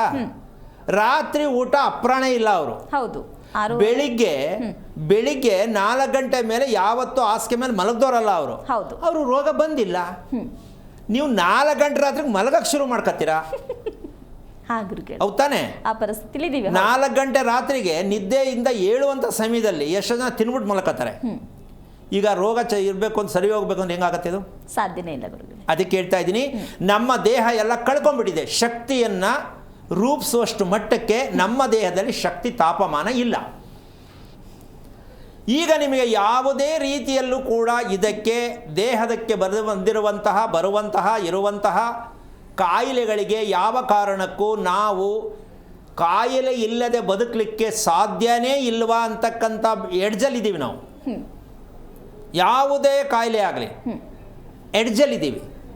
ಅದಕ್ಕೋಸ್ಕರವಾಗಿ ಇದೇ ಭಾಗ ತಗೊಂಡ್ರೆ, ಇದನ್ನ ಹಿಂಗೆ ಸ್ವಲ್ಪ ಮಗು ಹುಟ್ಟಿದ ತಕ್ಷಣ, ಹುಟ್ಟಿವೆ ಒಂದು 6 ತಿಂಗಳು ವರ್ಷ ಅಲ್ಲಿ ಬರುವಂಥ ಸಮಯಕ್ಕೆ ಬಂದಾಗ ಆವಾಗ ತಿಳ್ಕೋಬೇಕು, ಮಗುವಿಗೆ ಅಲ್ಲು ನೋವು, ಉಳುಕಲ್ಲು, ಇದು ದೊಡ್ಡ ಕ್ಲೂ ಕಣಮ್ಮ. ಎಷ್ಟು ಜನ್ಮಾಂತರದಿಂದ ಈ ಮಗು ದೇಹವನ್ನು ಸರಿ ಮಾಡ್ಕೊಳ್ಳದೆ ಈಗ ಬಂದಾಯ್ತಲ್ಲಪ್ಪ ಅಂದರೆ ಆ ಮಗುವಿಗೆ ಅಲ್ಲು ನೋವು ಪ್ರಾಪ್ತಿ. ಈಗ ನಾವು ಅನ್ಕೋತೀವಿ ಮಕ್ಕಳಿಗೆ ಚಾಕ್ಲೇಟ್ ಕೊಡಿಸ್ತೀವಿ, ತಿನ್ನೋದ್ರಿಂದ ಉಳ್ಕಲ್ಲಾಗತ್ತೆ, ಅಲ್ಲಿ ನೋವು ಬರುತ್ತೆ ನಾವು ಅನ್ಕೊಂಡು. ಯಾಕೆ ಅಲ್ಲಿ ನೋವೇ ಬರಬೇಕು? ಬೇರೆ ಯಾವ ನೋವು ಯಾಕೆ ಬಂದಿಲ್ಲ? ಅಲ್ಲಿ ನೋವೇ ಯಾಕೆ ಬರಬೇಕು ಅಂದರೆ ಅರ್ಧ ತಲೆನೋವಿಗೆ ಅದು ಪ್ರಾಪ್ತಿಯಾಗಿ ಆಶೀರ್ವಾದ ಮಾಡುತ್ತೆ. ಅರ್ಧ ತಲೆನೋವು ಯಾರಿಗಿದೆ ಅವ್ರಿಗೆ ತಿಳ್ಕೊಂಡ್ಬಿಡ್ಬೇಕು, ಜನ್ಮಾಂತರದ ದೇಹವನ್ನು ನಾವು ರಿಪೇರಿ ಮಾಡ್ಕೊಂಡಿಲ್ಲ, ಈಗಲೂ ಮಾಡ್ಕೊಳಕ್ಕೆ ರೆಡಿ ಇಲ್ಲ. ಕಾರಣ ಗೊತ್ತಿಲ್ಲ. ಅರ್ಧ ತಲೆನೋವು ಅಂತ ಎಷ್ಟು ಜನ ಹೇಳ್ತಾರಮ್ಮ? ಅಲ್ವಾ? ಅರ್ಧ ತಲೆನೋವು ಬಂತು ಅಂದರೆ ಹಲ್ಲು ನೋವು, ಉಳುಕಲ್ಲು ಬಂದಿದೆ ಅಂದ ಮೇಲೆ, ಹಲ್ಲಿನ ಸಮಸ್ಯೆ ಇದೆ ಅಂದ ಮೇಲೆ ತಿಳ್ಕೋಬೇಕು, ಇದು ಅನುವಂಶೀಯತೆ ಕಾಯಿಲೆ, ಇದು ಬಗೆಹರಿಯಲ್ಲ, ಇದಕ್ಕೆ ಔಷಧ ಇಲ್ಲ. ಅಂದರೆ ಜನ್ಮಾಂತರದ ಅನುವಂಶೀಯತೆಯ ಕಾಯಿಲೆ. ಯಾಕೆ ಅಂದರೆ ಗೋಡೆಗೆ ಓಲ್ ಮಾಡೋಕ್ಕೆ ಒಂದು ಬೈರಿಂಗ್ ಹಿಡಿತಾರೆ. ಹೌದಾ? ಹಲ್ಗೂ ಬೈರಿಂಗ್ ಹಿಡಿತಾರೆ. ಅಂದರೆ ಎಂಥ ತಾಕತ್ತೈತೆ ಸ್ವಲ್ಪ ಯೋಚನೆ ಮಾಡಬೇಕು. ನಮ್ಮ ದೇಹದಲ್ಲಿರ್ತಕ್ಕಂತಹ ಒಂದು ಫೌಂಡೇಶನ್ ಎಂಥ ತಾಕತ್ತಿದೆ, ಎಷ್ಟು ವರ್ಷಗಳು ತಲತಲಾಂತ ಲಕ್ಷಾಂತರ ವರ್ಷ ತಡ್ಕೊಂಡು ಬಂದಿದೆ ಅದನ್ನ ಅಂತ. ಎಲ್ಲ ಮಕ್ಕಳಿಗೂ ನಾವು ಸ್ವೀಟ್ ತಿಂದರೆ ಹಲ್ಲು ನೋವು ಬರುತ್ತೆ ಅಂತ ತಿಳ್ಕೊಂಡದ್ದು ಒಂದು ಕಡೆ ಹಾಕೋಣ. ಆದರೆ ಹಲ್ಲು ನೋವು ಪ್ರಾರಂಭ ಆಯಿತು ಅಂದರೆ ಕೆಲವರು ಜೀವನ ಪರ್ಯಂತ ಹೋಗೋದೇ ಇಲ್ಲ. ತಿಂದರೆ ಜುಮ್ ಅಂತದೆ ಅಲ್ವಾ? ಸಾಕಷ್ಟು ಸಮಸ್ಯೆ ಅನುಭವಿಸ್ತಾರೆ. ಆದರೆ ಅದು ಹೋಗ್ಲಿಕ್ಕಿಲ್ಲ, ಬರ್ತಾನೇ ಇರುತ್ತೆ. ಕಾರಣ, ಅದರ ಮೂಲ ಕಾರಣ ನಮ್ಗೆ ಇಲ್ಲಿವರೆಗೂ ಗೊತ್ತಿಲ್ಲ. ನಾವೇನಿದ್ರು ಮೆಡಿಷನ್ಗೆ ಹೋಗ್ತೀವಿ. ಹೌದಾ? ಮೆಡಿಷನ್ ಹೋಗೋದು ಓಕೆ, ಹೋಗಿ. ಆದರೆ ಇದು ನಮ್ಮ ದೇಹದಲ್ಲಿ ಈ ಬಾಧೆ ಏನಕ್ಕೆ ಕೊಡ್ತಾ ಇದೆ ಅಂತಕ್ಕಂಥ ಸತ್ಯವನ್ನು ತಿಳ್ಕೊಂಡಾಗ ತಲೆನೋವು ಅಂತಕ್ಕಂಥದ್ದು ಯಾರಿಗೆ ಸಿಗ್ತಕ್ಕಂತಹ ಒಂದು ಮೆಡಿಷನ್ ಅಂತಕ್ಕಂಥ ವಿಚಾರ ಇದೆಯಲ್ಲ, ಇದಕ್ಕೆ ಮೆಡಿಷನ್ ಯಾವ ಕಾರಣಕ್ಕೂ ಸಿಕ್ಕಲ್ಲ. ತಲೆನೋವು ಬಂದಿದೆ ಅಂದರೆ ತಿಳ್ಕೊಂಬಿಡ್ಬೇಕು, ನಾವು ಇದರಿಂದ ಮುಕ್ತಿ ಇಲ್ಲ. ಕ್ಲೂ ಕೊಡುತ್ತದು. ಈ ಕ್ಲೂ ಕೊಡುತ್ತೆ. ಯಾಕೆ ಇದನ್ನು ಹೇಳ್ತಾ ಇದ್ದೀನಿ ಅಂತಂದರೆ, ನಾವು ಕಂಡಿಡ್ಕೋಬೇಕು ಫಸ್ಟ್. ಈ ದೇಹ ಈ ರೀತಿ ಆಗ್ತಕ್ಕಂತಹ ಒಂದು ಲೆಕ್ಕಾಚಾರಕ್ಕೆ, ನಾವು ಇದರಿಂದ ಹೊರಗೆ ಬರೋಕ್ಕೆ ಏನಕ್ಕೆ ಆಗ್ತಾ ಇಲ್ಲ ಅಂತಕ್ಕಂಥ ಲೆಕ್ಕಾಚಾರಕ್ಕೆ, ನಮ್ಮ ಹೊಟ್ಟೆಯಲ್ಲಿ ಹುಟ್ಟಿರುವ ಮಕ್ಕಳು, ನಮ್ಮ ಜೊತೆಯಲ್ಲಿರುವ ಹೆಂಡತಿ, ಜೊತೆಯಲ್ಲಿರುವ ಗಂಡ, ಅವ್ರು ಯಾರೂ ಅಲ್ಲ, ಹೋಗಿದ್ದಾರೆ ಬಂದಿದ್ದಾರೆ, ಹೋಗಿದ್ದಾರೆ ಬಂದಿದ್ದಾರೆ. ರೊಟೇಷನ್ನು ಅರ್ಥ ಆಯ್ತಾ? ಹಾಂ, ರಿನ್ಯೂವಲ್ಲು. ನಾವು ಹುಟ್ಟು ಸಾವು ದೇವ್ರು ಕೊಟ್ಟಿರೋದು ಅಂತೀವಿ. ಎಷ್ಟು ಚೆನ್ನಾಗಿ ಸುಳ್ಳು ಹೇಳ್ತೀವಿ ಲೆಕ್ಕ ಹಾಕೊಳ್ಳಿ. ಹಾಂ, ಎಷ್ಟು ಸಾರಾಸರಿ ಸುಳ್ಳು ಹೇಳ್ತೀವಿ ನಾವು. ಆ ದೇವ್ರು ಕೊಟ್ಟಿದ್ರಿ, ಮಗು ಹುಟ್ಟಿದ್ದು ಸತ್ತಿದ್ದು ದೇವ್ರು ಕೊಟ್ಟಿದ್ದಂತೆ. ಅದೆಂಗಾಗತ್ತೆ? 100 ವರ್ಷ ಬಾಳು ಅಂತ ಭಗವಂತ ಕಳಿಸಿರೋದು. 40ಕ್ಕೆ ಡಮಾರ್ ಆದರೆ ದೇವ್ರು ಹೇಳಿದ್ನಾ? ಇಲ್ಲ ಗುರುಗಳೇ. ಯಾಕೆ ಈ ಸುಳ್ಳನ್ನು ನಾನು ತೋರಿಸ್ತಾ ಇದ್ದೀನಿ ಅಂದರೆ, ನಾವು ಸುಳ್ಳು ಹೇಳ್ಕೊಂಡು ಸೋಮಾರಿತನದಲ್ಲಿ ಬದುಕೋ ಅಭ್ಯಾಸ ನಿಲ್ಲಿಸಬೇಕು ಅಂತಕ್ಕಂಥ ಜೊತೆಗೆ ಒಂದು ದೊಡ್ಡ ದುರಂತವಾದ ಒಂದು ವಿಚಾರ ಇನ್ನೊಂದಿದೆ. ಏನು ಅಂದರೆ, ಇವತ್ತು ನಾವು ಮಾಡುತ್ತಿರುವ, ಈಗ ಪ್ರೆಸೆಂಟಾಗಿ ಮಾತಾಡಿದ ವಿಷಯಕ್ಕೆ ಬರ್ತೀನಿ. ಅದು ಮುಂದಿನ ಭಾಗ ಹೇಳೋಣ. ಏನು, ನಮ್ಮ ಕೈಯಲ್ಲಿ ಅದನ್ನು ರೆಡಿ ಮಾಡ್ಕೊಳಕ್ಕಾಗಲ್ವಾ? ಅದನ್ನು ಹೇಳೋಣ. ಕಷ್ಟ ಇದೆ ಆದರೂ ಹೇಳೋಣ.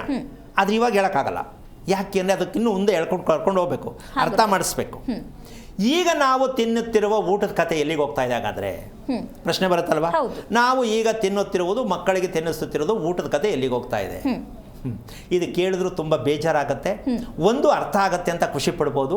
ಏನು ಅಂದರೆ, ಇವತ್ತಿನ ಮಕ್ಕಳಿಗೆ 5 ವರ್ಷ 6 ವರ್ಷ ಮಕ್ಕಳಿಗೇನೆ ಲವ್ ಅಂದ ತಕ್ಷಣ ನಗ್ತಾ ಇರ್ತವೆ. ಅವಕ್ಕೆ ಅರ್ಥ ಆಗೈತೋ ಬಿಟ್ಟಿತ್ತೋ ಗೊತ್ತಿಲ್ಲ. ಏನೋ ಒಂದು ರೀತಿ ಖುಷಿ. ಲವ್ ಅಂತ ಆದ ತಕ್ಷಣ ಚಕ್ಕಂತ ನಗ್ತಿರ್ತವೆ ಮಕ್ಕಳು. ಏನು ಅರ್ಥ ಆಯ್ತು ನೋಡಿ, ಇವತ್ತಿನ ಮಕ್ಕಳು ಎಷ್ಟು ಹುಷಾರವ್ರೆ ಅಂತ ನೋಡ್ಬಿಟ್ಟು ಇವ್ರು ಅಪ್ಪ ಅಮ್ಮ ನಗ್ತಾರೆ. ಏನು ಹುಷಾರೋ, ಏನು ವಿಚಾರನೋ. 5 ವರ್ಷದ ಮಗುವಿಗೆ ಲವ್ ಬಗ್ಗೆ ಅಂದರೆ ಗೊತ್ತಾಗ್ತಾ ಇದೆ ಅಂದರೆ, ಅದಕ್ಕೆ ಅದು ಏನೋ ಒಂದು ಗೊತ್ತಿಲ್ಲದಿರೋ ನಗುತ್ತೆ ಅಂದರೆ ಯಾಕೆ ನಗಬೇಕು ಅಂತಕ್ಕಂಥ ಪ್ರಶ್ನೆ ಬರುತ್ತೆ. ಈಗ ನಾವು ತಿನ್ನುತ್ತಿರುವ ಊಟ ದಯವಿಟ್ಟು ಬೇಜಾರು ಮಾಡ್ಕೊಳ್ಳೋದಲ್ಲ, ತಿಳ್ಕೊಳ್ಳೋದು. ಇದು ಹೇಳ್ತಾ ಇರ್ತಕ್ಕಂಥದ್ದು, ಈಗ ನಾವು ಮಾಡುತ್ತಿರುವ ಊಟ, ಗಂಡು ಹೆಣ್ಣು ಮದುವೆ ಆಗಿರೋರು ಮಾಡುತ್ತಿರುವ ಊಟ ಲೈಂಗಿಕ ಕ್ರಿಯೆಗಷ್ಟೇ ಊಟ ಮಾಡ್ತಾ ಇರೋದು. ಬೇರೆ ಬುದ್ಧಿಗೆ, ದೇಹಿಕ ಶಕ್ತಿಗೆ ಯಾವ ಕಾರಣಕ್ಕೂ ಇಲ್ಲ. ಲೈಂಗಿಕ ಕ್ರಿಯೆಗೆ ಅಷ್ಟೇ ಮಾಡ್ತಿರುವಂಥದ್ದು. ಆ ಲೈಂಗಿಕ ಕ್ರಿಯೆಗೆ ಆಗುವಷ್ಟು ಊಟವನ್ನು ನಾವು ಮಾಡ್ತಾ ಇದ್ದೀವಿ ಅಂದರೆ ಅದರ ಕ್ರಮ ತಪ್ಪಿದೆ. ಅದಕ್ಕೆ ಇವತ್ತು ಪ್ರಪಂಚದಲ್ಲಿ ಎಲ್ಲಂದರಲ್ಲಿ ಈ ಸಮಸ್ಯೆಗಳು ಜಾಸ್ತಿ ನಡೀತಾ ಇರೋದು. ಲವ್ ಕೇಸ್ಗಳು, ಅತ್ಯಾಚಾರಗಳು ಇವೆಲ್ಲ ನಡೆಯೋದಕ್ಕೆ ಕಾರಣ ಇವತ್ತಿನ ಎಲ್ಲರ ಮನಸ್ಸಲ್ಲೂ ಸಿಕ್ಕಾಬಟ್ಟೆ ಓಡ್ತಾ ಇರೋದೇನು ಅಂದರೆ, ಚೆನ್ನಾಗಿ ತಿನ್ನಬೇಕು ಅಂತಾರೆ ಕೆಲವರು. ಏನು ಚೆನ್ನಾಗಿ ತಿನ್ನಬೇಕು, ಮಗುನು ಚೆನ್ನಾಗಿ ತಿನ್ನಿಸಿ ಬೆಳೆಸ್ಬೇಕು ಅಂತಾರಲ್ಲ, ಅವ್ರ ಮೈಂಡೆಲ್ಲ ಅಲ್ಲಿಗೆ ಹೋಗೋದು. ಯಾಕೆ ಅಂದರೆ ತಿನ್ನಿಸುವ ಕ್ರಮ ಗೊತ್ತಿಲ್ಲ. ಮಗುವಿಗೆ ತಿಂದಂಥದ್ದನ್ನು ಹೇಗೆ ಅದನ್ನು ಸಹಕಾರವಾಗಿ ಅದಕ್ಕೆ ಕೆಲಸ ಮಾಡಬೇಕು ದೇಹಕ್ಕೆ ಅಂತ ಮಗು ಗೊತ್ತಿಲ್ಲ. ನಾವು ಚೆನ್ನಾಗಿರಲಿ ಮಗು ಅಂತ ತಿನ್ನಿಸ್ಬಿಡ್ತೀವಿ. ತಿಂದ ಮೇಲೆ ಆ ಮಗುವಿನ ಮನಸ್ಥಿತಿ ವಿಕಾರತೆಗೆ ಹೊರಟೋಗ್ತಾ ಇರ್ತದೆ. ಏನೋ ನೋಡಬೇಕು, ಏನೋ ಮುಟ್ಟಬೇಕು, ಏನೋ ಎತ್ಕೋಬೇಕು, ಯಾರಿಗೋ ತೊಂದರೆ ಕೊಡಬೇಕು, ಅಥವಾ ಏನೋ ಚಾಕು ಚುಚ್ಚಿಬಿಡ್ಬೇಕು, ಅಥವಾ ಕರೆಂಟ್ ಕೈ ಕೊಡಬೇಕು. ಈ ರೀತಿ ವಿಕೃತವಾದ ಮನಸ್ಸುಗಳು ಇರತಕ್ಕಂಥ ಮಕ್ಕಳು ಕೂಡ ಎಷ್ಟೋ ಮಕ್ಕಳು ಇದ್ದಾರೆ. ಇದಕ್ಕೆಲ್ಲ ಕಾರಣ ಇದೆ ಅಂತ ಸತ್ಯವಾಗಿ ಪ್ರತಿಯೊಬ್ಬರು ಅರ್ಥ ಮಾಡ್ಕೋಬೇಕು. ನಾವು ಎಷ್ಟೆಲ್ಲ ವಿಚಾರಗಳನ್ನು ನಮ್ಮಲ್ಲೇ ಇಟ್ಕೊಂಡು ಇದನ್ನು ಎಲ್ಲೋ ಕೇಳೋಕ್ಕೋದ್ರು ಯಾಕೆ ಇಲ್ಲಿವರೆಗೂ ಹೇಳಿಲ್ಲ ಅಂತಕ್ಕಂಥದ್ದನ್ನು ಒಂದನ್ನು ಅರ್ಥ ಮಾಡ್ಕೊಳ್ಳಿ. ಇನ್ನು ಮುಂದೆ ಯಾವ ಕಾರಣಕ್ಕೂ ಜನನ ದೋಷ ಅಂತಕ್ಕಂಥ ವಿಚಾರ ಇದೆಯಲ್ಲ, ದೇಹದ ಬಗ್ಗೆ ಚಿತ್ರಣವನ್ನು ಕೊಡುವಂತಹ ಯಾರು ಹೇಳ್ತಾರೋ ಅವರೇ ನಿಜವಾದ ಪಂಡಿತರು. ಮಗುವಿನ ಚಿತ್ರಣ ಹೇಳ್ಬಿಡಬೇಕು. ಮಗುವಿಗೆ ಈ ಭಾಗದಲ್ಲಿ ಸಮಸ್ಯೆ ಇದೆ, ಕಾರಣ ಏನಕ್ಕೆ ಬಂದಿದೆ, ಅದಕ್ಕೆ ಏನು ಮಾಡಬೇಕು, ಇದನ್ನು ಯಾರು ಹೇಳ್ತಾರೋ ಅವರೇ ಜಾತಕ ಬರೆದಿರುವಂತಹ ಜ್ಞಾನ ಪಂಡಿತರಾಗಿರ್ತಾರೆ. ನಿಮಗೆ ಕೇಳೋಕ್ಕೂ ಬರಲ್ಲ, ಅವ್ರಿಗೆ ಹೇಳೋಕ್ಕೂ ಬರಲ್ಲ ಅಂದ್ರೆ ನಾನೇನು ಮಾಡಲಿ? ನನ್ನ ಮಗು ಹೆಂಗೆ ಆಗತ್ತೆ ಮುಂದೆ ಕೇಳಿ ಅಂತ ನೀವು ಕೇಳ್ತೀರಾ, ಸುಳ್ಳು. ಅವ್ರು ಹಂಗಾಗತ್ತೆ ಹೋಗಿ ಅಂತ ಅವ್ರು ಹೇಳ್ತಾರೆ, ಸುಳ್ಳು. ಈ ಸುಳ್ಳಲ್ಲೇ ಜೀವನ ಕಳೆದ ಮೇಲೆ ಒಳ್ಳೆಯದಾಗಿ ನೆಮ್ಮದಿಯಾಗಿ ಆರೋಗ್ಯವಾಗಿ ಯಾರು ಇರೋಕ್ಕಾಗತ್ತೆ? ಅರ್ಥ ಆಗಿದೆ ಅಂತ ಅನ್ಕೋತೀನಿ. ಯಾಕೆ ಅಂತಂದರೆ ಇಷ್ಟು ವರ್ಣನೆಯನ್ನು ಮಾಡ್ತಕ್ಕಂತಹ ವಿಚಾರ ಅರ್ಥ ಮಾಡಿಕೊಂಡಾಗ ಮಾತ್ರ ಸತ್ಯ ಅರ್ಥ ಆಗತ್ತೆ. ನಾವು ಏನೆಲ್ಲ ಬದುಕಲಿಕ್ಕೆ ಹಣ ಮಾಡೋಕ್ಕೆ ಏನೆಲ್ಲೋ ಸರ್ಕಸ್ ಮಾಡ್ತಾ ಇದ್ದೀವಿ.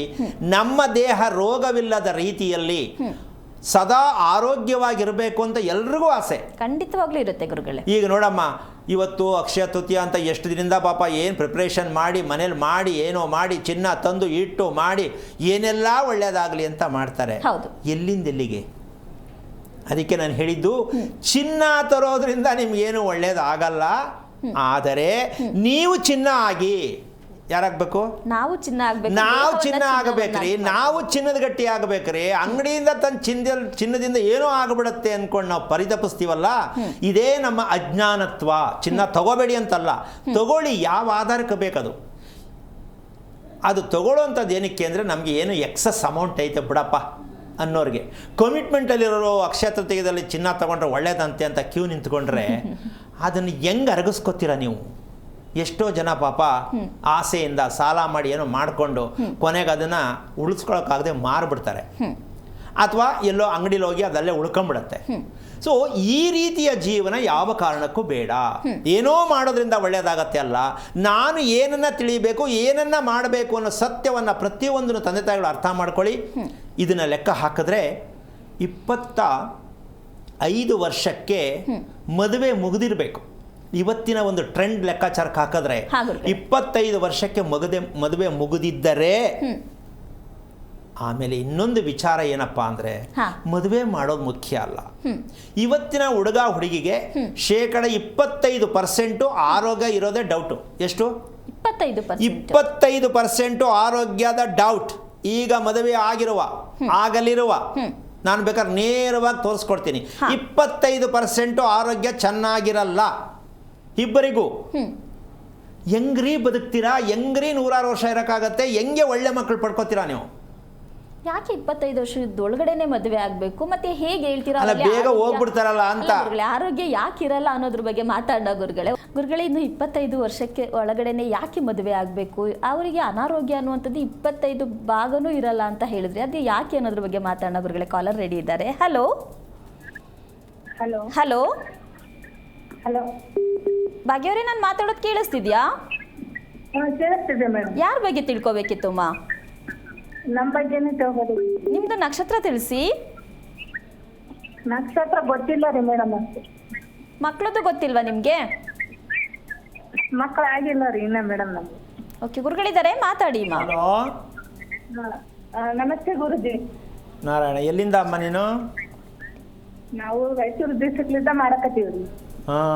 ಏನಾಗ್ಬೇಕಿತ್ತು? ಸ್ವಲ್ಪ ಕಷ್ಟ ಆದ್ರೆ ಗುರುಜಿ, ಎಲ್ಲಾರು ನನಗೆ ತೊಂದ್ರೆ ಕೊಡ್ತಾರ್ರಿ. ಯಾವ್ದಕ್ಕ ಮಾಡ್ರಿ, ದುಡ್ಡಿಗೆ ಅದಕ್ಕ, ಅದ್ರ ಸಲಹೆ ಮಾಡ. ಅಮ್ಮ, ನಿನಗೆ ಏನ್ ಬೇಕು ಅಂತ ಕರೆ ಮಾಡಿದೆ ಈಗ? ನಮ್ಗ ಸ್ವಲ್ಪ ಆರೋಗ್ಯದ ಬಗ್ಗೆ ಕೇಳ್ಬೇಕಾಗಿತ್ತು. ಎಷ್ಟು ವಯಸ್ಸು? ನಮ್ಗ 29. 29 ರೀ. ಮದುವೆ ಆಯ್ತಾ? ಆಗಿದೆ ರೀ. ಎಷ್ಟು ವರ್ಷ ಆಯ್ತು? 7 ವರ್ಷ ಆಯ್ತು ರೀ. ಏನ್ ನಿನ್ನ ಹೆಸರು? ಭಾಗ್ಯ ರೀ. ಕಾರ್ಯಕ್ರಮ ನೋಡ್ತಾ ಇದೆಯಾ? ನಾನು ಸಾಕಷ್ಟು ಸಲ ಹೇಳ್ತೀನಿ, ಭಾಗ್ಯ ಸೌಭಾಗ್ಯ ಅಂತ ಇಟ್ಕೊಂಡವರು, ರೇಣುಕಾ ಈ ಥರ ದೇವರ ಹೆಸರು ಇಟ್ಕೊಂಡವರು ಕಣ್ಣೀರಲ್ಲಿ ದಿನ ಬೆಳಗ್ಗೆಯಿಂದ ಸಾಯಂಕಾಲಕ್ಕೆ ಒಂದ್ಸಲನಾರು ಹತ್ಬಿಟ್ಟೆ ಮಲ್ಕೋಬೇಕು.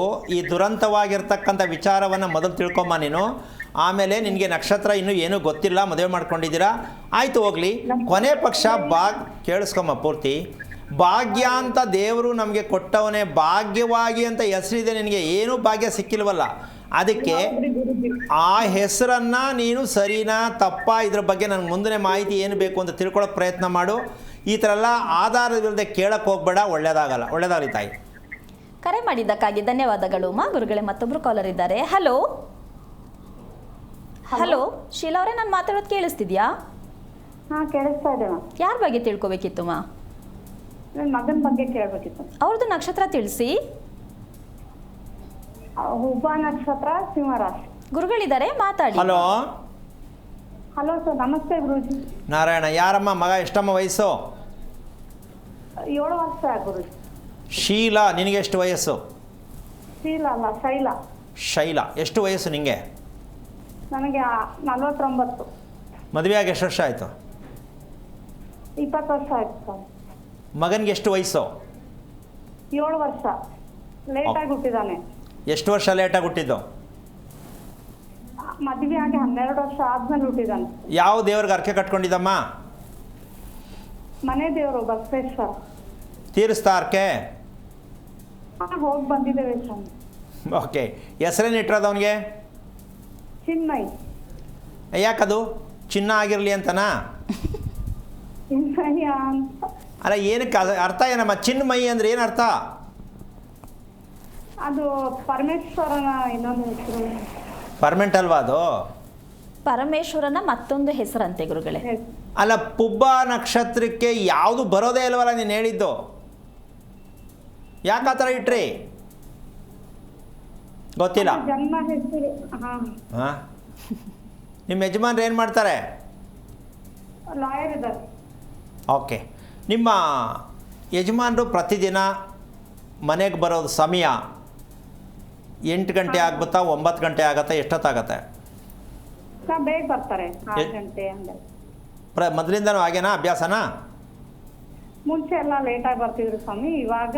ಅಮ್ಮ, ನಾನು ಕೇಳ್ತಿರೋದು ನಿಮ್ಮ ಮಗ ಹುಟ್ಟಕ್ಕಿಂತ ಮುಂಚೆ ಎಷ್ಟು ಗಂಟೆಗೆ ಊಟ? ಲೇಟಾಗಿ ಬರ್ತಿದ್ರು. ರಾತ್ರಿ ಊಟ ಎಷ್ಟೊತ್ತಿಗೆ ರಾತ್ರಿ ಊಟ?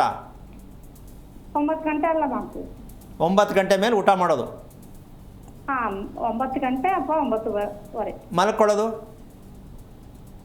10:10 ಮಲಗ್ತೀವಿ. 10:30 11 ಆಗತ್ತೆ. ಬೆಳಿಗ್ಗೆ ಹೇಳೋದು ನಿಮ್ಮ ಯಜಮಾನ ಎಷ್ಟೊತ್ತಿಗೆ? ಅವ್ರು ಲೇಟಾಗಿ ಹೇಳ್ತಾರೆ ಸ್ವಾಮಿ. ಅದೇ ಹೇಳಮ್ಮ, ಎಷ್ಟು? 8 ಗಂಟೆನಾ? ಓಕೆ. ಈಗ ಯಾಕೆ ಇಷ್ಟೆಲ್ಲ ವಿಚಾರ ಕೇಳಬೇಕಿತ್ತು? ಈಗ ನಿನ್ನ ಮಗನಿಗೆ 7 ವರ್ಷ, ಚಿನ್ಮಯಿ ಅಲ್ವೇನಮ್ಮ? ಚಿನ್ಮಯ್. ಓಕೆ. ಅವನು ಕೂತ್ಕೊಳ್ತಕ್ಕಂಥದ್ದು ನೋಡಿದ್ರೆ ನಿನಗೆ ಕರೆಕ್ಟಾಗಿ ಕೂತ್ಕೋತಾನೆ ನನ್ನ ಮಗ ಅಂತ ಅನ್ಸತ್ತಾ? ಕೂತ್ಕೋತಾನೆ ಸ್ವಾಮಿ. ಅಲ್ಲ, ಕೂತ್ಕೋತಾನೆ, ನಾನು ಇಲ್ಲ ಅಂತ ಹೇಳ್ತಿಲ್ಲ. ಬೆನ್ನು ಯಾವ ಥರ ಇದೆ ಗಮನಿಸಿದ್ದೇನಮ್ಮ ನಿನ್ನ ಮಗನ? ಬೆನ್ನು ಸ್ವಲ್ಪ ಬಾಗಿ ಕೂತ್ಕೋತಾನೆ. ಅಬ್ಬಾ, ಎಷ್ಟು ಬೇಗ ಹೇಳ್ಬಿಟ್ಟಮ್ಮ ಉತ್ತರ. ನಿನ್ನ ಮಗ 7 ವರ್ಷದಿಂದ ಬೆಳೆಸಿದೀಯಾ, ಕೂತ್ಕೋತಾನೆ ಅಂತ ಅಂದ್ಬಿಟ್ಟೆ. ಹೆಂಗೋ ಕೂತ್ಕೊಂಡ್ರೆ ಸರಿ ಕಣಮ್ಮ. ಈ ತಾಯಂದಿರದು ಒಂದು ದೊಡ್ಡ ಪ್ರೀತಿ ಏನು ಅಂದರೆ, ಹೆಂಗೋ ಇರಲಿ ಮಗ ಬೆಳೀಲಿ. ಮುದ್ದು ಗುರುಗಳೇ. ಅಲ್ಲ, ಅದು ಹೆಂಗೋ ಇರಲಿ ಮಗ ಬೆಳೀಲಿ. ಅದು ಹೋಗದೇ ಇರೋ, 2ಕ್ಕೆ ಹೋಗದೇ ಇರೋ ಪರವಾಗಿಲ್ಲ, 1ಕ್ಕೆ ಹೋಗದೇ ಇರೋ ಪರವಾಗಿಲ್ಲ, ಮಗ ಬೆಳೀಲಿ. ಅದೆಲ್ಲ ಗಮನಿಸ್ಬೇಕು ಅಂತ ಯಾರಿಗೆ ಗೊತ್ತು? ತಾಯಿಗೆ, ಯಾವ ತಾಯಿಗೆ ಆಗಲಿ ಮಗುಗೆ ಅದು ಕರೆಕ್ಟಾಗಿ ಹೋಗಬೇಕು ಅನ್ನೋ ದೃಷ್ಟಿ ಇಲ್ಲ. ಅದ್ರ ಅಭ್ಯಾಸ ಹಂಗೆ ಸ್ವಾಮಿ. 2 ದಿನಕ್ಕೂ 3 ದಿನಕ್ಕೆ ಹೋಯ್ತಾನೆ. ಒಂದೇ ಸಲ ಹೋಲ್ಸಲ ಮುಗಿಸ್ಬಿಟ್ರು. ಅವರೇ ನಗ್ತಿದ್ದಾರೆ ಗುರುಗಳೇ. ನಿಮ್ಮ ಮಗ ಹೋಗೋದನ್ನ ಕಂಡಿಡ್ತಿದ್ದೀನಮ್ಮ, ಕರೆಕ್ಟಾಗಿ ಹೋಗ್ತಾನೆ ನಮ್ಮ ಟೈಮ್ಗೆ, ಒಂದೇ ಟೈಮ್ಗೆ ದಿನ ಹೋಗ್ತಾನೆ ಗುರುಜಿ. ಒಂದೇ ಟೈಮ್ಗೆ 8 ಗಂಟೆ ಕರೆಕ್ಟಾಗಿ ಹೋಯ್ತಾನ? ಕರೆಕ್ಟಾಗಿ ಒಂದೇ ಪ್ರತಿದಿನನೂ ಹೋಗ್ತಾನೆ ಗುರುಜಿ. ತುಂಬ ತಪ್ಪಾಗಿ ತಿಳ್ಕೊತಾ ಇದೆಯಾ? ಹೋಗಲಿ ಬಿಡು. ಊಟ ಮಾಡಬೇಕಾದ್ರೆ ಅವನು ತುಂಬ ತಡವಾಗಿ ಯೋಚನೆ ಮಾಡಿಕೊಂಡು, ಟಿ ವಿ ನೋಡಿಕೊಂಡು, ಮೊಬೈಲ್ ನೋಡಿಕೊಂಡು ಯಾವ್ದು ಮಾಡ್ತಾನೆ? ಲೇಟಾಗಿ ಮಾಡ್ತಾನೆ ಊಟ. ಈಗಾರು ಅರ್ಥ ಮಾಡ್ಕೋಬೇಕು, ಹೊಟ್ಟೆ ಕ್ಲೀನ್ ಆಗಿಲ್ಲ ಅಂತ. ತಾಯಿ, ನಿಜವಾಗ್ಲೂ ಹೇಳ್ತೀನಿ, ಜನ್ಮ ಕೊಟ್ಟ ತಾಯಿಯಾಗಿ ನೀನು ಬರೇ ಪಾಸಿಟಿವ್ ಆಗಿರೋದನ್ನೇ ಲೆಕ್ಕ ಹಾಕಿದೆಯೇ ಹೊರತು, ಒಂದು ಮಗು ನೇರವಾಗಿ ಕೂತ್ಕೊಳ್ಳೋಕೆ ಬಂದಿಲ್ಲ ಅಂದಮೇಲೆ ಆ ಮಗು ಆರೋಗ್ಯ ಎಷ್ಟು ಕೆಟ್ಟಿದೆ, ಆ ಮಗುವಿನ ಮನಸ್ಥಿತಿ ಎಷ್ಟು ಕೆಟ್ಟಿದೆ, ಆ ಮಗುವಿನ ನಿದ್ದೆ ಎಷ್ಟು ಕೆಟ್ಟಿದೆ, ಆ ಮಗು ಯಾವ ರೀತಿ ಬೆಳೆಸ್ತಾ ಇದ್ದೀವಿ, ರೋಗದ ಮಗುವನ್ನು ಬೆಳೆಸ್ತಾ ಇದ್ದೀವಿ ಅಂತ ಅರಿವಿಲ್ದೇ ನೀವು ಶಾಸ್ತ್ರ ಕೇಳ್ಕೊಂಡು ಎಲ್ಲೋ ಕೂತ್ಕೊಂಡು ಶಾಸ್ತ್ರ ಕೇಳ್ಕೊಂಡು ಮಕ್ಕಳು ಬೆಳೆಸ್ತಾ ಇದ್ದೀರಾ. ಏನಮ್ಮ ಅರ್ಥ ಇದೆ ಇದರಲ್ಲಿ? ಅಮ್ಮ, ನಿನ್ಗೆ ಅರ್ಥ ಆಯ್ತಾ? ಬೇಜಾರಾಯ್ತಾ? ಇಲ್ಲ ಗುರುಜಿ, ಅರ್ಥ ಆಗ್ತಾ ಇದೆ. ಯಾಕೆ ಅಂದರೆ ಮಕ್ಕಳಿಗೆ ನೀವು ಓದಿಸೋದು ಬಿಡೋದು ನಿಮ್ಮ ವೈಯಕ್ತಿಕ. ಮಗುವಿನ ಆರೋಗ್ಯವನ್ನು ಗುರುತಿಸ್ತಿಲ್ಲ ಅಂದ ಮೇಲೆ ಈಗ ಲೆಕ್ಕ ಹಾಕೊಳ್ಳಮ್ಮ, ನಾನು ಕರೆಕ್ಟಾಗಿ ನೇರವಾಗಿ ಕೂತ್ಕೊಳ್ಳಲ್ಲ ಅಂತ ಈಗ ಹೇಳಿದ್ನಲ್ಲ, ಇದು ಅನುವಂಶೀಯತೆ. ಇವತ್ತೊಂದಲ್ಲ, ಇದು ಒಂದು 10-12 ತಲೆಮಾರಿಂದ ಬಂದಿರತಕ್ಕಂಥದ್ದು ಇದು. ಓಕೆ. ಏನು? ಮನುಷ್ಯನಿಗೆ ಬೆನ್ನು ಭಾಗ ನೇರವಾಗಿ 90 ಡಿಗ್ರಿನಲ್ಲಿ ಕೂತ್ಕೋಬೇಕು ಅಂತ ಧರ್ಮದಲ್ಲಿದೆ. ಹೌದು. ಯಾವ ಕಾರಣಕ್ಕೆ 1,00,000 ಜನನ ಸೇರಿಸೋಣ, 5 ಜನ 90 ಡಿಗ್ರಿ ಆ್ಯಂಗಲ್ ಕೂತ್ಕೊಳ್ಳೋದಾಗತ್ತಾ ನೋಡೋಣ? ಎಲ್ಲ ಬಗ್ಗಿರ್ತಾರೆ, ಇಲ್ಲ ಹಿಂದಕ್ಕೆ ಹೋಗಿರ್ತಾರೆ. ಅದಕ್ಕೆ ಸೋಫಾ ಸೆಟ್ ಹಾಕೋದು ಮನೇಲಿ. ಹಿಂದಕ್ಕೆ ಹೋಗಾಗ್ಬಿಟ್ಟು ರಿಮೋಟ್ ಇಟ್ಕೊಂಡು ನೋಡ್ತಾ ಇರೋದು, ಇಲ್ಲ ಮುಂದಕ್ಕೆ ಬಕ್ಕೊಂಬಿಡೋದು ಅಲ್ವಾ? ಯಾವ ಕಾರಣಕ್ಕೂ ದೊಡ್ಡವರೇ ಆಗಲಿ ಚಿಕ್ಕವರಾಗಲಿ ದಯವಿಟ್ಟು ಇವತ್ತು ಮಾಹಿತಿಯನ್ನು ಕೊಡ್ತಾ ಇದ್ದೀನಿ. ಅಕ್ಷಯ ತೃತೀಯ ದಿನ ನಿಮ್ಮ ಮಕ್ಕಳಾಗಲಿ, ಗಂಡ ಆಗಲಿ, ಹೆಂಡತಿ ಆಗಲಿ ನೇರವಾಗಿ ಕೂತ್ಕೊಳ್ಳೋಕ್ಕಾಗಿದೆಯಾ? ಅಕಸ್ಮಾತ್ ಅರ್ಧ ಗಂಟೆ ಟೈಮ್ ನೋಡ್ಕೊಂಡು ಕೂರಿಸ್ಬಿಡಿ. 20 ಥರ ಹೊಡೆದಾಡ್ತಾರೆ. ಈ ಕಡೆ ತೊಡೆ ಚೇಂಜ್ ಮಾಡ್ತಾರೆ, ಆ ಕಡೆ ಕಾಲು ಚೇಂಜ್ ಮಾಡ್ತಾರೆ, ಆ ಕಡೆ ನೋಡ್ತಾರೆ, ಈ ಕಡೆ ನೋಡ್ತಾರೆ. ಯಾಕಂದರೆ ಕೂರ್ಲಿಕ್ಕಾಗಲ್ಲ, ಶಕ್ತಿ ಇಲ್ಲ. ಶಕ್ತಿ ಇಲ್ಲದ ಮಗುವನ್ನು ಪಡ್ಕೊಂಡಿರ್ತಕ್ಕಂಥ ಈ ತಾಯಿ ಶಕ್ತಿ ಇಲ್ಲದ ತಾಯಿ. ಇದನ್ನು ಕೆಲವೊಂದು ವಿಚಾರದಲ್ಲಿ ಹೇಳ್ಬೋದು. ಏನಿದು ನಾವೇನೋ ಕೇಳೋಕೋರು ಇವ್ರು ಏನೇನೋ ಹೇಳ್ತಾರಲ್ಲ ಅಂತ. ದಯವಿಟ್ಟು ಏನೇನೋ ಹೇಳೋದಲ್ಲ. ನಾನು ಶಾಸ್ತ್ರ ಜ್ಯೋತಿಷ್ಯ ಹೇಳ್ತಾ ಇಲ್ಲ. ದೇಹದ ಬಗ್ಗೆ ಅರಿವು, ದೇಹದ ಆರೋಗ್ಯ, ಕುಟುಂಬದಲ್ಲಿ ನೆಮ್ಮದಿಗೋಸ್ಕರವಾಗಿ ಹೇಳುತ್ತಿರತಕ್ಕಂತಹ ವಿಚಾರವೇ ಹೊರತು ಯಾರಿಗೋ ಹೆದರ್ಕೊಂಡು ಗೊತ್ತಿಲ್ಲದೇನೋ ಏನೋ ಪ್ಯಾಚ್ ಹಾಕಿ ಮಾಡುವಂತಹ ವಿಚಾರ ಅಲ್ಲವೇ ಅಲ್ಲ. ಅರ್ಥ ಮಾಡ್ಕೊಳ್ಳೋರಿಗೆ ಮಾತ್ರ ಅರ್ಥ ಆಗುತ್ತೆ. ತಪ್ಪಾಗಿ ತಿಳ್ಕೊಂಡ್ರೆ ನಾನೇನು ಮಾಡಲಿಕ್ಕಾಗಲ್ಲ. ಅಮ್ಮ ನೀನು ಒಂದು ಕೆಲಸ ಮಾಡು, ಆ ಮಗುವಿಗೆ ಆ ರೀತಿ ಕುತ್ಕೊಳ್ತಕ್ಕಂತಹ ವಿಚಾರಕ್ಕೆ ನಿಮ್ಮ ಯಜಮಾನರಿಗೆ ಇದ್ರ ಬಗ್ಗೆ ನಂಬಿಕೆ ಇದೆಯಾ ತಿಳ್ಕೊಳ್ಳೋಕ್ಕೆ ಫಸ್ಟ್ ಕೇಳು. ತಿಳ್ಕೊತಾರೆ ಗುರು. ಹಾಗಿದ್ದ ಮೇಲೆ ಹೀಗೆ ಹೇಳಿದ್ರು ಅಂತ ಒಂದು ಸಲ ತಿಳ್ಕೊಳ್ಳೋಕ್ಕೆ ನಿಮ್ಮ ಮಗನ ಕರ್ಕೊಬನ್ನಿಬೇಕಾದ್ರೆ ಮುಂದೆ ಕೂರಿಸಿ ನೀವೇನು ಹೇಳಿಬಿಡಿ, ನಾನು ತೋರಿಸ್ಕೊಡ್ತೀನಿ ಮಗುವಿನ ಸ್ಥಿತಿ ಏನಾಗಿದೆ. ಅಂದರೆ ಏನೋ ಆಗೋಗಿದೆ, ಕಾಯಿಲೆ ಬಂದಿದೆ ಅಂತಲ್ಲ, ದೇಹ ಆ ರೀತಿಯಾಗಿ ಬೆಂಡು ಬರ್ತಕ್ಕಂಥದ್ದು ಎಲ್ಲರಿಗೂ ಕಾಮನ್ ಆಗೋಗಿದೆ ಈಗ. ಅದರಲ್ಲಿ ನೀವೇನು ಮಾಡ್ಬೋದು, 7 ವರ್ಷ ಇನ್ನೂ ಕೂಡ ಪ್ರಯತ್ನ ಮಾಡಿ, ನೀವು ಚೆನ್ನಾಗಾಗ್ತೀರಾ, ಮಗುನೂ ಚೆನ್ನಾಗಾಗತ್ತೆ, ಮನೇಲೂ ನೆಮ್ಮದಿ ಬರುತ್ತೆ. ಯಾಕೆಂದರೆ ಪುಬ್ಬ ನಕ್ಷತ್ರ ಅಂದರೆ ಏನು ತಿಳ್ಕೊಳ್ಳದೆ ಬಂದಿರತಕ್ಕಂಥ ಒಂದು ಕುಟುಂಬ ಆಗಿರುತ್ತೆ ಅಂತ ಅನ್ಕೋತೀನಿ. ತಿಳ್ಕೊಳ್ಳೋಕೆ ಪ್ರಯತ್ನ ಮಾಡ್ತಾಯಿ, ಒಳ್ಳೆಯದಾಗಲಿ. ಕರೆ ಮಾಡಿದ್ದಕ್ಕಾಗಿ ಧನ್ಯವಾದಗಳು ಮಾ. ಗುರುಗಳೇ, ಮತ್ತೊಬ್ಬರು ಕಾಲರ್ ಇದ್ದಾರೆ. ಹಲೋ ಹಲೋ ಹಲೋ, ನಾನು ಮಾತಾಡೋದು ಕೇಳಿಸ್ತಿದ್ಯಾ?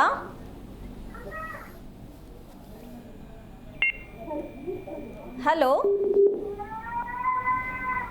ಗುರುಗಳೇ, ಅವ್ರು ಲೈನಲ್ಲಿದ್ದಾರೆ ಬಟ್ ಮಾತಾಡ್ತಾ ಇಲ್ಲ ಗುರುಗಳೇ. ಇರಲಿ. ಹಲೋ ಹಲೋ ಹಲೋ ಅಮ್ಮ, ಯಾರ ಬಗ್ಗೆ ತಿಳ್ಕೊಬೇಕಿತ್ತು? ಹ್ಞೂ ಮೇಡಮ್, ಕೇಳಿಸ್ತಾ ಇದೆ. ಯಾರ ಬಗ್ಗೆ ತಿಳ್ಕೊಬೇಕಿತ್ತು? ಮಗಳ ಬಗ್ಗೆ ಕೇಳಬೇಕಾಯ್ತು ಮೇಡಮ್. ಅವ್ರದ್ದು ನಕ್ಷತ್ರ ತಿಳಿಸಿ. ವೃಶ್ಚಿಕ ರಾಶಿ. ಹಾ, ವೃಶ್ಚಿಕ ರಾಶಿ, ಜ್ಯೇಷ್ಠ ನಕ್ಷತ್ರ. ಗುರುಗಳಿದ್ದಾರೆ, ಮಾತಾಡಿ. ಹಲೋ, ಹರಿ ಓಂ ಗುರುಜಿ. ನಾರಾಯಣ. ಹೇಳಮ್ಮ, ಎಷ್ಟು ವಯಸ್ಸು ಮಗಳಿಗೆ? ಮಗಳಿಗೆ 27 ಗುರುಜಿ. 2ನೇ ಸಲ ಕರೆ ಮಾಡ್ತಾ ಇರೋದ ನೀನು? ಹ್ಞೂ ಗುರುಜಿ. ನಾನು ಆವಾಗಲೇ ಹೇಳಿದ್ದೆ, ಮತ್ತೆ ಯಾಕೆ ಮಾಡಿದೆ? ಇದು ಮಗಳ ಬಗ್ಗೆ ಗುರುಜಿ. ನಾನು ಹೇಳಿದ್ದು ಇನ್ನೇನು ಅಂತ, ನಿನ್ನ ಮಗಳ ಬಗ್ಗೆನೇ. ಅಲ್ಲಮ್ಮ, ನೀನು ಎಲ್ಲೋ ಕೂತ್ಕೊಂಡು ಫೋನ್ ಹಾಕ್ಬಿಟ್ರೆ ಏನಮ್ಮ? ಜ್ಯೇಷ್ಠ ನಕ್ಷತ್ರಕ್ಕೆ ಯಾವ ಕಾರಣಕ್ಕೂ ಆರೋಗ್ಯ ಸ್ಥಿತಿ ಸ್ವಲ್ಪನೂ ಚೆನ್ನಾಗಿರಲ್ಲ, ಕೋಪ ಜಾಸ್ತಿ ಇರುತ್ತೆ, ಬೇಜಾರಿರುತ್ತೆ ಅಂತ ಹೇಳಿದ್ನಲ್ಲ. ಮತ್ತೆ ಇವಾಗಲೂ ಅದೇ ಕೇಳಿದ್ರೆ ಏನು ಹೇಳಿ ನಾನು 2 ಸಲ? ದಯವಿಟ್ಟು ಕಾಲಾವಕಾಶ ಕೊಡಿ. ಫಸ್ಟ್ ಕಾಲ್ ಹಚ್ಚಿರೋದು ಗುರುಜಿ, ನಾನು ಮಗನ ಬಗ್ಗೆ ಕೇಳಿದ್ದೆ. ಅಲ್ಲ, ಒಂದು ನಿಮಿಷ. ನೀವು ಎಲ್ಲೋ ಕೂತ್ಕೊಂಡು ಶಾಸ್ತ್ರ ಕೇಳೋದು, ದೇವ್ರ ಹತ್ರ ಹೂ ಕೇಳೋದು, ದೇವ್ರಿಗೆ ಅರ್ಕೆ ಹೊರೋದು, ಶಾಸ್ತ್ರ ಕೇಳುವಂಥ ಅಭ್ಯಾಸ ದಯವಿಟ್ಟು ಬಿಡಿ. ನೇರವಾಗಿ ತಿಳ್ಕೊಳ್ಳೋದು ಪ್ರಯತ್ನ ಮಾಡಿ. ಸುಮ್ಮನೆ ಎಲ್ಲೋ ಕೂತ್ಕೊಂಡು ಸರಳವಾದ ರೀತಿಯಲ್ಲಿ ನಾನು ಹೇಳ್ತಾ ಇರ್ತಕ್ಕಂಥದ್ದು, ನಕ್ಷತ್ರ ಏನಕ್ಕೆ ಬೇಕಾಗತ್ತೆ ಅಂದರೆ ಮಕ್ಕಳಲ್ಲಿ ಇರ್ತಕ್ಕಂಥ ಶಕ್ತಿ ಎಷ್ಟರ ಮಟ್ಟಿಗಿದೆ ಅಂತ ತಿಳ್ಕೊಳ್ಳೋಕ್ಕೆ ನಕ್ಷತ್ರ ಬೇಕಾಗತ್ತೆ. ಆ ಮಕ್ಕಳಲ್ಲಿ ಶಕ್ತಿ, ಆಯ್ತಮ್ಮ, ಅರ್ಥ ಆಯಿತು ತಾಯಿ. ಮಗುವಿನಲ್ಲಿ ಶಕ್ತಿ ಇರ್ತಕ್ಕಂಥ ರೀತಿಯಲ್ಲಿ ತಿಳ್ಕೊಳ್ಳೋಕೆ ಪ್ರಯತ್ನ ಮಾಡಿ. ಪ್ರತಿಯೊಬ್ಬರಿಗೂ ಹೇಳ್ತಾ ಇರ್ತಿದ್ದೇನೆ, ಕಾರ್ಯಕ್ರಮದ ಪೂರ್ಣ ಉದ್ದೇಶ ಏನು ಅಂದರೆ ಶಕ್ತಿ, ಮಕ್ಕಳಲ್ಲಿ ಶಕ್ತಿ ಎಷ್ಟು ಪರ್ಸೆಂಟೇಜ್ ಇದೆ, ಆ ವಯಸ್ಸಿಗೆ ತಕ್ಕಂತೆ ಇದೆಯಾ ತಿಳ್ಕೊಳ್ಳೋಕೆ ಪ್ರಯತ್ನ ಮಾಡಿ. ಒಳ್ಳೆಯದಾಗಲಿ. ಕರೆ ಮಾಡಿದ್ದಕ್ಕಾಗಿ ಧನ್ಯವಾದಗಳು ಮಾ. ಗುರುಗಳೇ, ಈಗ ಒಂದು ನಕ್ಷತ್ರದಲ್ಲಿ ಮಗು ಹುಟ್ಟಿದ್ರೆ ಅದೇನೋ ಒಂದು ಹೆಸರಿಡೋದಕ್ಕೆ ಒಂದು ಐಡೆಂಟಿಫಿಕೇಶನ್ ಅಂತ ನಾವು ಅಂದ್ಕೊಂಡಿದ್ದೀವಿ. ಆದರೆ ನೀವು ಹೇಳಿದ್ರೆ ದೇಹವನ್ನು ಗುರುತಿಸೋದಕ್ಕೆ ನಕ್ಷತ್ರ ಬರುವುದು ಅನ್ನುವಂಥ ವಿಚಾರ. ಆದರೆ ಮೊದಲನೇದಾಗಿ ಈಗ ಜ್ಯೋತಿಷಿಗಳ ಹತ್ರ ಹೋಗೋದು, ಶಾಸ್ತ್ರ ಕೇಳೋಕೆ ಹೋಗೋದಕ್ಕಿಂತ ಮುಂಚಿತವಾಗಿ ತಂದೆ ತಾಯಿಯಾದವರು ನಮ್ಮ ಮಗುವಿನಲ್ಲಿ ಏನಾಗಿದೆ ಈ ನಕ್ಷತ್ರದಲ್ಲಿ ಹುಟ್ಟಿದ್ದಕ್ಕಂತ ತಿಳ್ಕೊಳ್ಳೋಕೆ ಏನಾದ್ರು ಸಾಧ್ಯತೆ ಇದೆಯಾ ಗುರುಗಳೇ? ತಿಳ್ಕೊಳ್ಳೋಕೆ ಎಲ್ರಿಗೂ ಇಷ್ಟ ಇದೆ, ಹೇಳೋರು ಬೇಕಲ್ಲ. ಯಾರಿಗೆ ಇಷ್ಟ ಇಲ್ಲ ಅಂತಿಲ್ಲ, ಎಲ್ರಿಗೂ ಇಷ್ಟ ಇದೆ. ಹೇಳೋರು ಬೇಕಲ್ಲ. ಪಾಠ ಕಲಿಯೋಕ್ಕೆ ಮಕ್ಕಳು ರೆಡಿ ಇರ್ತಾರೆ, ಟೀಚರ್ ಇರಬೇಕಲ್ಲ. ನೀವು ಹೇಳ್ತೀರಾ ಅಂತಾನೆ ನಿಮ್ಮನ್ನು ಕೇಳ್ತಿರೋದು ಗುರು. ಅಲ್ಲ, ಒಂದು ವಿಷಯ ಏನಂದ್ರೆ, ಇವಾಗ ಇಲ್ಲಿ ಕಾರ್ಯಕ್ರಮದಲ್ಲಿ ಕೂತ್ಕೊಂಡು ನಾವು ಮಾತಾಡ್ತಾ ಇದ್ದೀವಿ. ಹೌದು, ತಲತಲಾಂತರದಿಂದ, ಇವತ್ತೊಂದಲ್ಲ ಇದು, ತಲತಲಾಂತರದಿಂದ ಬಂದಂತಹ ಈ ಒಂದು ಸಂಪ್ರದಾಯ, ಧರ್ಮ, ನ್ಯಾಯ, ಶಾಸ್ತ್ರ ಅಂತ ನಾವೇನು ಹೇಳ್ತೀವೋ, ಇದನ್ನ ಬರೀ ಸುಮ್ಮನೆ ಕಟ್ಟುಕತೆಯಾಗಿ ಯಾಕೆ ತಗೊಂಡು ಹೋಗ್ತಾ ಇದ್ದೀವಿ ಅನ್ನೋ ಪ್ರಶ್ನೆ ನಂದು. ಯಾರೋ ಹೇಳಿದ್ರು ನಾವು ಮಾಡಿದ್ದೀವಿ, ಹೌದು, ಅದು ಇದಲ್ಲ ಜೀವನ. ಯಾರೋ ಹೇಳಿದ್ದನ್ನ, ಯಾವುದೋ ಪುಸ್ತಕದಲ್ಲಿ ಬರೆದಿದ್ದನ್ನ ನೀವು ಅದನ್ನೇ ಅಳವಡಿಸ್ಕೋತೀನಿ ಅಂದರೆ ಜೀವನ ಆಗ್ಲಿಕ್ಕಾಗಲ್ಲ. ಜೀವನದಲ್ಲಿ ನಾನು ಅಡ್ಜಸ್ಟ್ ಮಾಡ್ಕೊಂಡು ಬದುಕ್ತೀನಿ ಅಂತಕ್ಕಂಥ ಸೋಮಾರಿತನವನ್ನು ಬಿಡಬೇಕು, ಮೈ ಚಳಿ ಬಿಡಬೇಕು. ಅಡ್ಜಸ್ಟ್ ಮಾಡ್ಕೊಂಡು ಬದುಕೋದು ಇಲ್ಲ. ಯಾಕದು ಅಡ್ಜಸ್ಟು? ಊಟ ಸಾಂಬಾರಿಲ್ಲ, ಅಡ್ಜಸ್ಟ್ ಮಾಡ್ಕೊಂಡು ತಿಂತೀನಿ ಅದು ಹೆಂಗಾಗತ್ತದು? ದೇಹಕ್ಕೆ ಏನು ಸಿಗಬೇಕಲ್ಲ. ನಿನಗೆ ಹೊಟ್ಟೆ ಹಸಿಗೆ ಬರೀ ಅನ್ನನೇ ತಿನ್ಬೋದು, ಏನು ಹೇಳ್ತೀಯ? ಕೊನೆಗೆ ಬರೀ ಸಾಂಬಾರೇ ಕುಡಿಬೋದು. ಯಾಕೆ ಹೇಳ್ತೀನಿ ಇದ್ರೆ, ವಿಚಿತ್ರವಾದ ವಿಚಾರ ಮನಸ್ಸಲ್ಲಿ ಇರುತ್ತೆ. ಆದರೆ ದೇಹಕ್ಕೆ ಯಾವ ಯಾವ ಆಹಾರದಿಂದ ಏನೇನು ಸಿಗಬೇಕು ಅದೆಲ್ಲವೂ ಸಿಗಬೇಕಲ್ಲ. ಅಲ್ಲ ಗುರುಗಳೇ, ಏನೋ ಒಂದು ತಿನ್ಬಿಟ್ರೆ ಎಲ್ರಿಗೂ ಸಿಗ್ಬೇಕು ಅನ್ನೋದು ಆಸೆ ಇರುತ್ತೆ. ಈಗ ಹೀಗೆ ಇರಬೇಕು, ಹೀಗೆ ಬದುಕಬೇಕು ಅನ್ನೋದು ಇರುತ್ತೆ. ಆದ್ರೆ ಅವ್ರಿಗೆ ಅವಕಾಶಗಳು ಸಿಗ್ಬೇಕಲ್ಲ ಗುರುಗಳೇ, ಫೆಸಿಲಿಟಿಗಳು. ಆದ್ರೆ ಅವಕಾಶ ಅಂದ್ರೆ ಹೇಗೆ? ಅಂದ್ರೆ ಫೆಸಿಲಿಟಿಗಳು ಸಿಗ್ಬೇಕಲ್ಲ ಗುರುಗಳೇ. ಯಾರು ಕೊಡೋದು? ಈಗ ಗುಡಿಸ್ಲಲ್ಲಿರೋರಿಗೆ ಚೆನ್ನಾಗಿ ಊಟ ತಿನ್ಬೇಕು ಅನ್ನೋದು ಆಸೆ ಇರುತ್ತೆ, ಬಟ್ ಅವ್ರಿಗೆ ಅವೈಲೇಬಿಲಿಟಿ ಇರಲ್ವಲ್ಲ ಗುರುಗಳೇ. ಗುಡಿಸ್ತಲಿರೋರಿಗೆ ಈ ಪ್ರಶ್ನೆ ಅವಶ್ಯಕತೆ ಇಲ್ಲ. ಹಾ ಗುರುಗಳೇ. ಗುಡಿಸ್ತಲಿರೋರಿಗೆ ಯಾಕೆ ನಿಮ್ಮ ಕಾಲ ಆಗಲ್ಲ ಅಂತ ನಲ್ಲಿದ್ದೀರಾ, ನೀವೇ ತಿಳ್ಕೊಬೇಕು. ಹಾ ಗುರುಗಳೇ, ಮಾತಾಡೋದ್ರ ಬಗ್ಗೆ ಕಾಲರ್ ರೆಡಿ ಇದ್ದಾರೆ. ಹಲೋ ಹಲೋ ನಮಸ್ತೆ ಮಾನ್. ಹಲೋ ರೀ. ನಮಸ್ತೆ. ನಾರಾಯಣ ರೀ. ಯಾರ ಬಗ್ಗೆ ತಿಳ್ಕೊಬೇಕಿತ್ತಮ್ಮ? ನಮ್ಮ ಮನೆ ಬಗ್ಗೆ ರೀ. ನಮ್ದು ಮನೆ ಪೂರ್ವಕದ ರೀ. ಗುರುಗಳಿದ್ದಾರೆ, ಮಾತಾಡಿ ಮಾ. ಹಲೋ. ಹ್ಞೂ ರೀ. ಹಲೋ, ನಮ್ಮ ಮನೆ ಪೂರ್ವಕದ ರೀ. ಹಾಂ. ತುಳಸಿ ಗಿಡ ಬಲಕ್ಕೆ ಹಚ್ಬೇಕಂದ್ರೆ ಎಡಕ್ಕೆ ಹಚ್ಬೇಕ್ರಿ ನಾವು. ಅಯ್ಯೋ ಭಗವಂತ, ಎಲ್ಲಮ್ಮ ಕಾಯ್ಕೊಂಡಿದೆ ಕೇಳಕ್ಕೆ. ಅಮ್ಮ ಇದೆಲ್ಲ ಹಂಗೆ ಕೇಳೋಕ್ಕಾಗಲ್ಲಮ್ಮ. ಎಡಕ್ಕೆ ಹಚ್ಬೇಕು ಬಲಕ್ಕೆ ಹಚ್ಬೇಕು, ನಿನ್ನ ಮನೆ ದಿಕ್ಕು ಯಾವುದು ಲೆಕ್ಕಾಚಾರಕ್ಕಿರುತ್ತೆ, ಅವೆಲ್ಲ ಲೆಕ್ಕಾಚಾರ ಇರುತ್ತೆ. ಹಂಗೆಲ್ಲ ಬರಲ್ಲ. ಒಂದು ನಿಮಿಷ ನೀವು ಹಂಗೆಲ್ಲ ತಿಳಿಸಂಗಿಲ್ಲ. ಕಾರಣ ನಿಮ್ಮ ಮನೆಯ ಬಾಗಿಲು ನೇರವಾಗಿ ಮಧ್ಯದಲ್ಲಿ ಇದೆಯೇನಮ್ಮ? ಹ್ಞೂನ್ರಿ. ಏನು ಹ್ಞೂನ್ರಿ? ಅದೇಂಗೆ ಬಂದ್ಬಿಡುತ್ತೆ ಮಧ್ಯಕ್ಕೆ? ಬರೀ ಸುಳ್ಳು ಹೇಳ್ತೀಯಲ್ಲಮ್ಮ. ಮಧ್ಯಕ್ಕೆ ಬಾಗಿಲು ಹೆಂಗ ಮಾಡೋಕೆ ಗೊತ್ತಾಗತ್ತೆ ನಿನಗೆ? ಇದು ರೀ, ದಕ್ಷಿಣ ಬಿಟ್ಟು ಈಶಾನ್ಯ ಐತ್ರಿ. ಈಗ ತಾನೇ ಹೇಳ್ದೆ ಮಧ್ಯಕ್ಕೆ ಐತಿ ಅಂತ, ಈಗ ಹೇಳ್ತಿದ್ದೆ ಈಶಾನ್ಯಕ್ಕೆ ಅಂತ. ಈಶಾನ್ಯ ಅಂದರೆ ಮೂಲೆಗೆ ಬಂತು. ಬಾಗಿಲು ಮೂಲೆ ತಾನೇ ಇರೋದು ನಿಮ್ಮದು. ಕಿಡಿಕೆ ಅಲ್ರಿ, ಕಿಡಿಕೆ ಐತ್ರಿ, ನಡುವು ಬಾಗಿಲದ ರೀ. ನಿಮ್ಗೆ ಅರ್ಥ ಆಗಲ್ಲ, ದಯವಿಟ್ಟು ತಿಳ್ಕೊಳ್ಳಿ. ಇದೊಂದು ದೊಡ್ಡ ಸಮಸ್ಯೆ. ಈ ತುಳಸಿ ಗಿಡ ಇಲ್ಲಿಟ್ರಂಗೆ ದಯವಿಟ್ಟು ಅದೆಲ್ಲ ವಿಚಾರ ಇರೋದಲ್ಲ. ಮನೆಯ ವಾತಾವರಣ ಹೇಗಿರುತ್ತೆ, ಮನೆಯ ಯಾವ ಆಯವರ್ಗದಲ್ಲಿರುತ್ತೆ, ಕಾಂಪೌಂಡ್ ಇದೆಯಾ ಇಲ್ವಾ, ಯಾವ ದಿಕ್ಕಿನ ರಸ್ತೆ ಬರುತ್ತೆ, ಯಾವುದೋ ಒಂದನ್ನು ತಿಳ್ಕೊಂಡು ದಯವಿಟ್ಟು ಈ ಥರ ಎಲ್ಲ ಕೇಳಿ ತಪ್ಪಾಗಿ ನಡ್ಕೋಬೇಡಿಯಪ್ಪ. ನೀವು ಈ ರೀತಿ ಕೇಳೋದಕ್ಕೆ ಇಷ್ಟೊಂದು ಕಷ್ಟಪಟ್ಟು ಕರೆ ಮಾಡೋದ್ರಲ್ಲಿ ಅರ್ಥ ಇಲ್ಲ. ನೇರವಾಗಿ ಒಂದು ಮನೆ ಅಂದರೆ, ಒಂದು ಮದುವೆ ಅಂದರೆ, ಒಂದು ಮಗು ಅಂದರೆ ನೇರವಾಗಿ ತಿಳ್ಕೊಳ್ಬೇಕು. ಸುಮ್ಮನೆ ಎಲ್ಲೋ ಕೂತ್ಕೊಂಡ್ಬಿಟ್ಟು ಇದಿಟ್ಲಾ, ಇದು ಮಾಡಲಾ, ಮಗುಗೆ ಸೆಟ್ ಬಿಡಲಾ, ಮದುವೆ ಇಂಥ ಡೇಟಲ್ಲಿ ಮಾಡ್ಕೊಂಬಿಡ್ಲಾ, ಹೆಂಗಾಗತ್ತಿದು? ಹಿಂಗೆ ಮಾಡಿ ನಮ್ಮ ಜನ ಜಲ ಮೇಲೆ ಕಲ್ಲು ಹಾಕೋತಾ ಇರೋದು. ಅರ್ಧಂಬರ್ಧ ತಿಳ್ಕೊಳಕ್ಕೆ ಹೋಗಬೇಡಿ. ಅರ್ಧಂಬರ್ಧ ನಾನು ಹೇಳೋಲ್ಲ. ನೇರವಾಗಿ ಕೇಳಿ, ನೇರವಾಗಿ ವಿಷಯಕ್ಕೆ ಬನ್ನಿ. ಇಲ್ಲ ನಿಮಗೆ ಪೂರ್ಣ ಅರ್ಥ ಆಗಿದರೆ ಮನೆ ಹೀಗೆ ಇದೆ, ಇಷ್ಟಡಿಗಿದೆ, ಬಾಗಿಲು ಈ ಥರನೇ ಇದೆ, ಅದು ಹೇಳೋಕ್ಕೆ ನಿಮ್ಗೆ ಗೊತ್ತಿದೆಯಾ? ಇಲ್ಲ. ಎಡಕ್ಕಿಲ್ಲ ಬಡಕ್ಕಿಲ್ಲ, ನಾನು ಹೆಂಗೆ ಹೇಳಲಿ?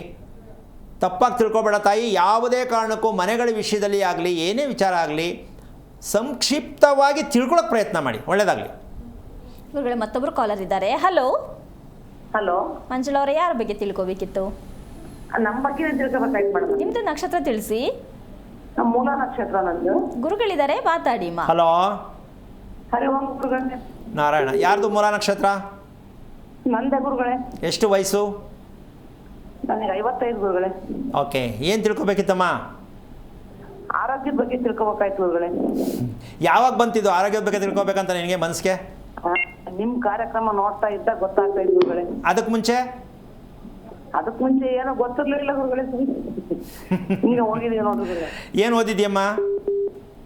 SLC ಆಗಿದೆ ಗುರುಗಳೇ. ಓಕೆ, ಒಂದು ವಿಚಾರ ಕೇಳ್ತೀನಿ. ಹೇಳ್ರಿ. ಬೆವರು ಅಂತಕ್ಕಂಥದ್ದು ನಿನಗೆ ಕಷ್ಟ, ಮನ್ಸಿಗೆ ಬೇಜಾರು ಅನ್ಸಲ್ವಾ? ಇದೇನು ಬೆವರು ಇಷ್ಟಿದೆ ಅಂತ?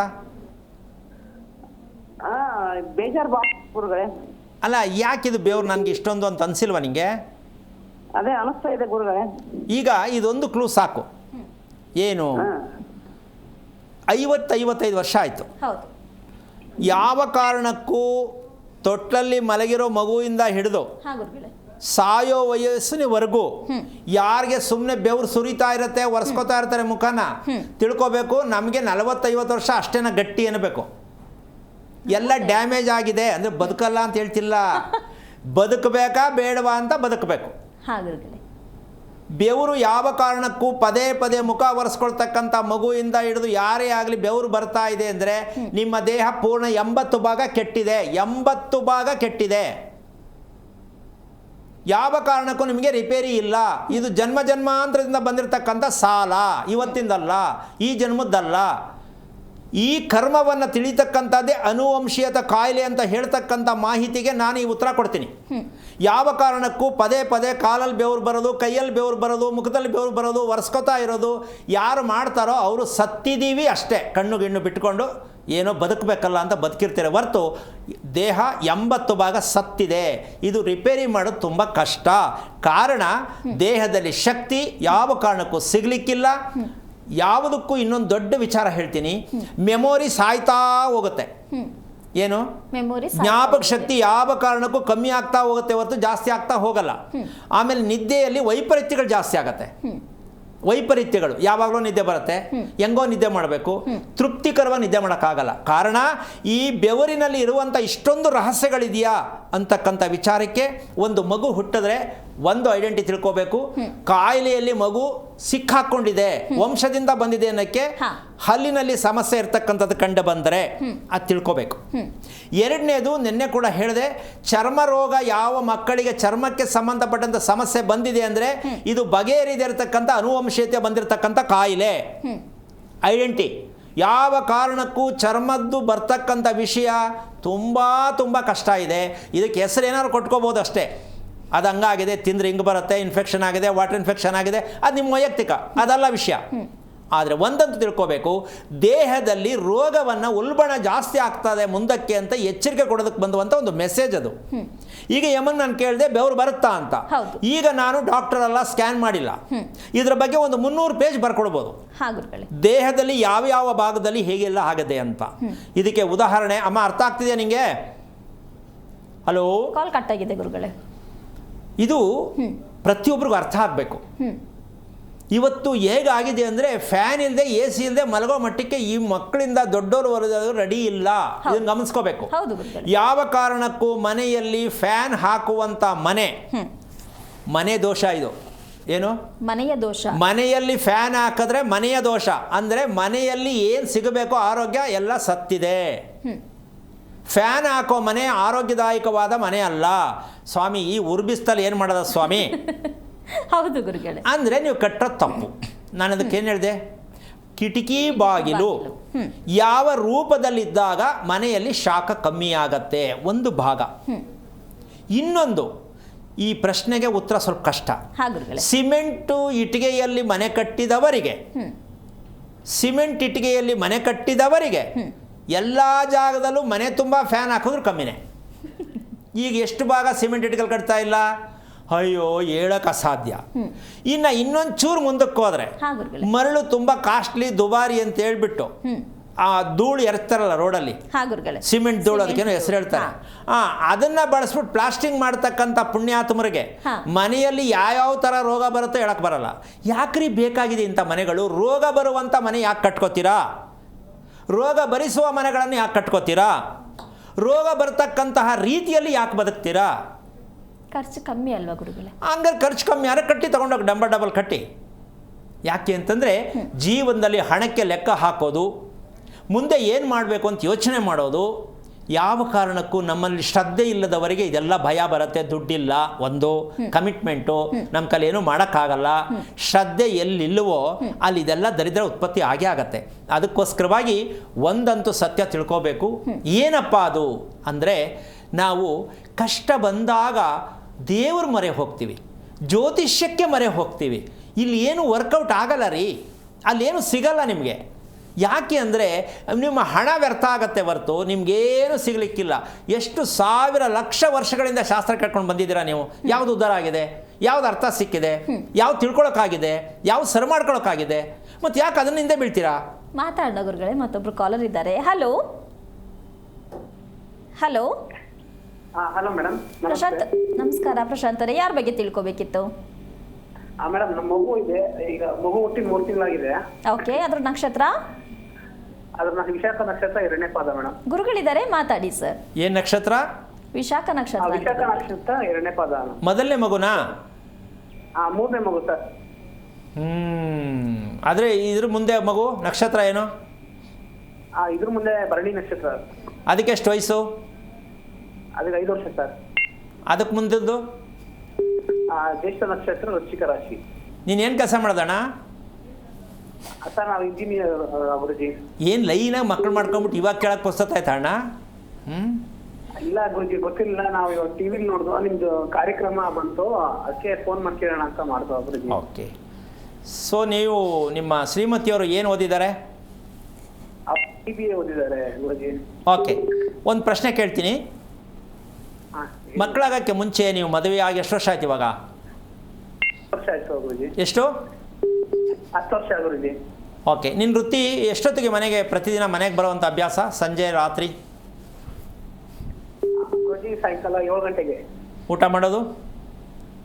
ಊಟ ಮಾಡೋದು 8:30. ಓಕೆ. ಈಗ ನಾನು ಮಗು ವಿಚಾರದಲ್ಲಿ ಒಂದು ಮಾತು ಹೇಳ್ತೀನಿ ನಿನಗೆ. ಹೇಳಿ ಗುರುಜಿ. ಯೂರಿನ್ ಮೋಷನ್ ಪಾಸ್ ಮಾಡ್ತಕ್ಕಂಥ ಸಂದರ್ಭದಲ್ಲಿ ಸ್ವಲ್ಪ ಒಂಚೂರು ಕಷ್ಟಪಡುತ್ತೆ ಮಗು ಅನ್ನೋದು ಗೊತ್ತಾಗಿದೆ ಕ್ಲೂ? ಹೌದು ಗುರುಜಿ. ಈಗ ಸಾಕೆ ನಮ್ಮ ಉತ್ತರ? ಹಾಂ ಗುರುಗಳೇ. ಈಗ 3 ತಿಂಗಳ ಮಗು ಆಗಲೇ ಪಾಪ ಅದು ಅನುಭವಿಸ್ತಾ ಇದೆ. ಈಗ ಮಗುನ ಹಿಂಗೆ ಬೆಳೆಸ್ತಾರೆ ಇವರು. ಇವರೇ ಅಲ್ಲ, ಪ್ರಪಂಚಾದ್ಯಂತ ಪ್ರತಿಯೊಂದು ಮಕ್ಕಳ ವಿಷಯದಲ್ಲಿ ತಂದೆ ತಾಯಿಗಳು ಅದಕ್ಕೆಲ್ಲ ಮೆಡಿಸಿನ್ ಕೊಟ್ಕೊಂಡೇ ಹೋಗ್ತಾರೆ ಹೊರತು ಮೆಡಿಸಿನ್ ಕೊಟ್ಟು ಮಗುವನ್ನು ಬೆಳೆಸೋದೇ ಆದರೆ ಭಗವಂತನಿಗೆ ಪ್ರೀತಿ ನಾವೇನು ಮಾಡೋಕ್ಕಾಗಲ್ಲ. ಯಾಕೆ ಅಂದರೆ ಮೆಡಿಸಿನ್ ಕೊಡಬಾರ್ದಾ, ಕರ್ಕೊಂಡು ಹೋಗ್ಬಾರ್ದಾ, ನಾನು ಅದನ್ನು ಹೇಳ್ತಾ ಇಲ್ಲ, ಮಾಡಲೇಬೇಕು. ಯಾಕೆ ನಿಮ್ಮ ಬದುಕೇ ಡ್ಯಾಮೇಜ್ ಬದುಕಾಗಿದೆ. ನೀವು ಡ್ಯಾಮೇಜಲ್ಲಿ ಔಷಧಿ ತಗೊಂಡೇ ಬದುಕಬೇಕು. ಅಂದರೆ ಸ್ವಾಭಾವಿಕವಾಗಿ ಆಗುವಂಥದ್ದಕ್ಕೆ ಮೆಡಿಸನ್ ತಗೋಬಾರ್ದು ಅಂತ ಹೇಳ್ತಿದ್ದೀವಿ. ಅಲ್ಲ, ಕಂಡಿಡ್ಕೊಳ್ಳಿ.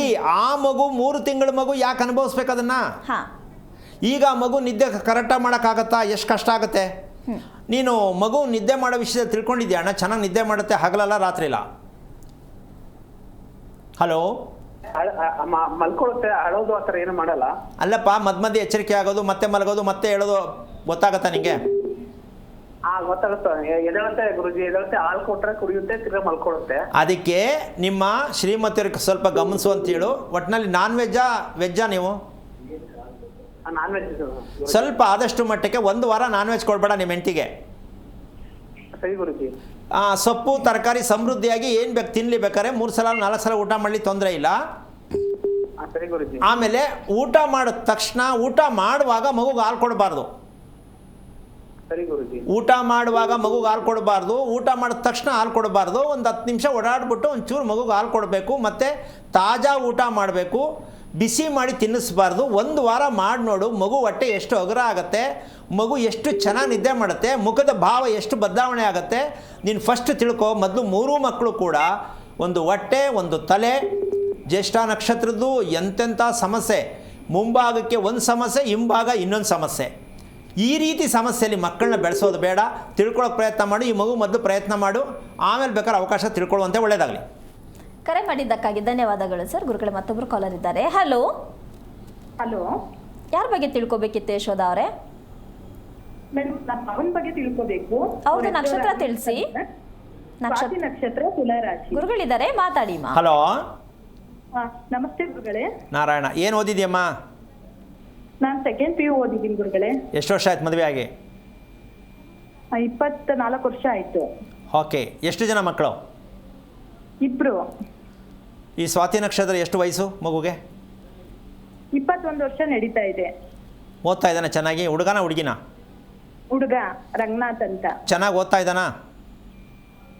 ಚೆನ್ನಾಗಿ ಓದ್ತಾನೆ ಗುರುಗಳೇ. ಈಗ ಏನು ಕೊರತೆ ಅಂತ ಗೊತ್ತಾಗಿದೆಯಮ್ಮ ನಿಮಗೆ? ಅವನಿಗೆ ಆರೋಗ್ಯದ ತೊಂದರೆ ಇರುತ್ತೆ. ಒಂದು ನಿಮಿಷ.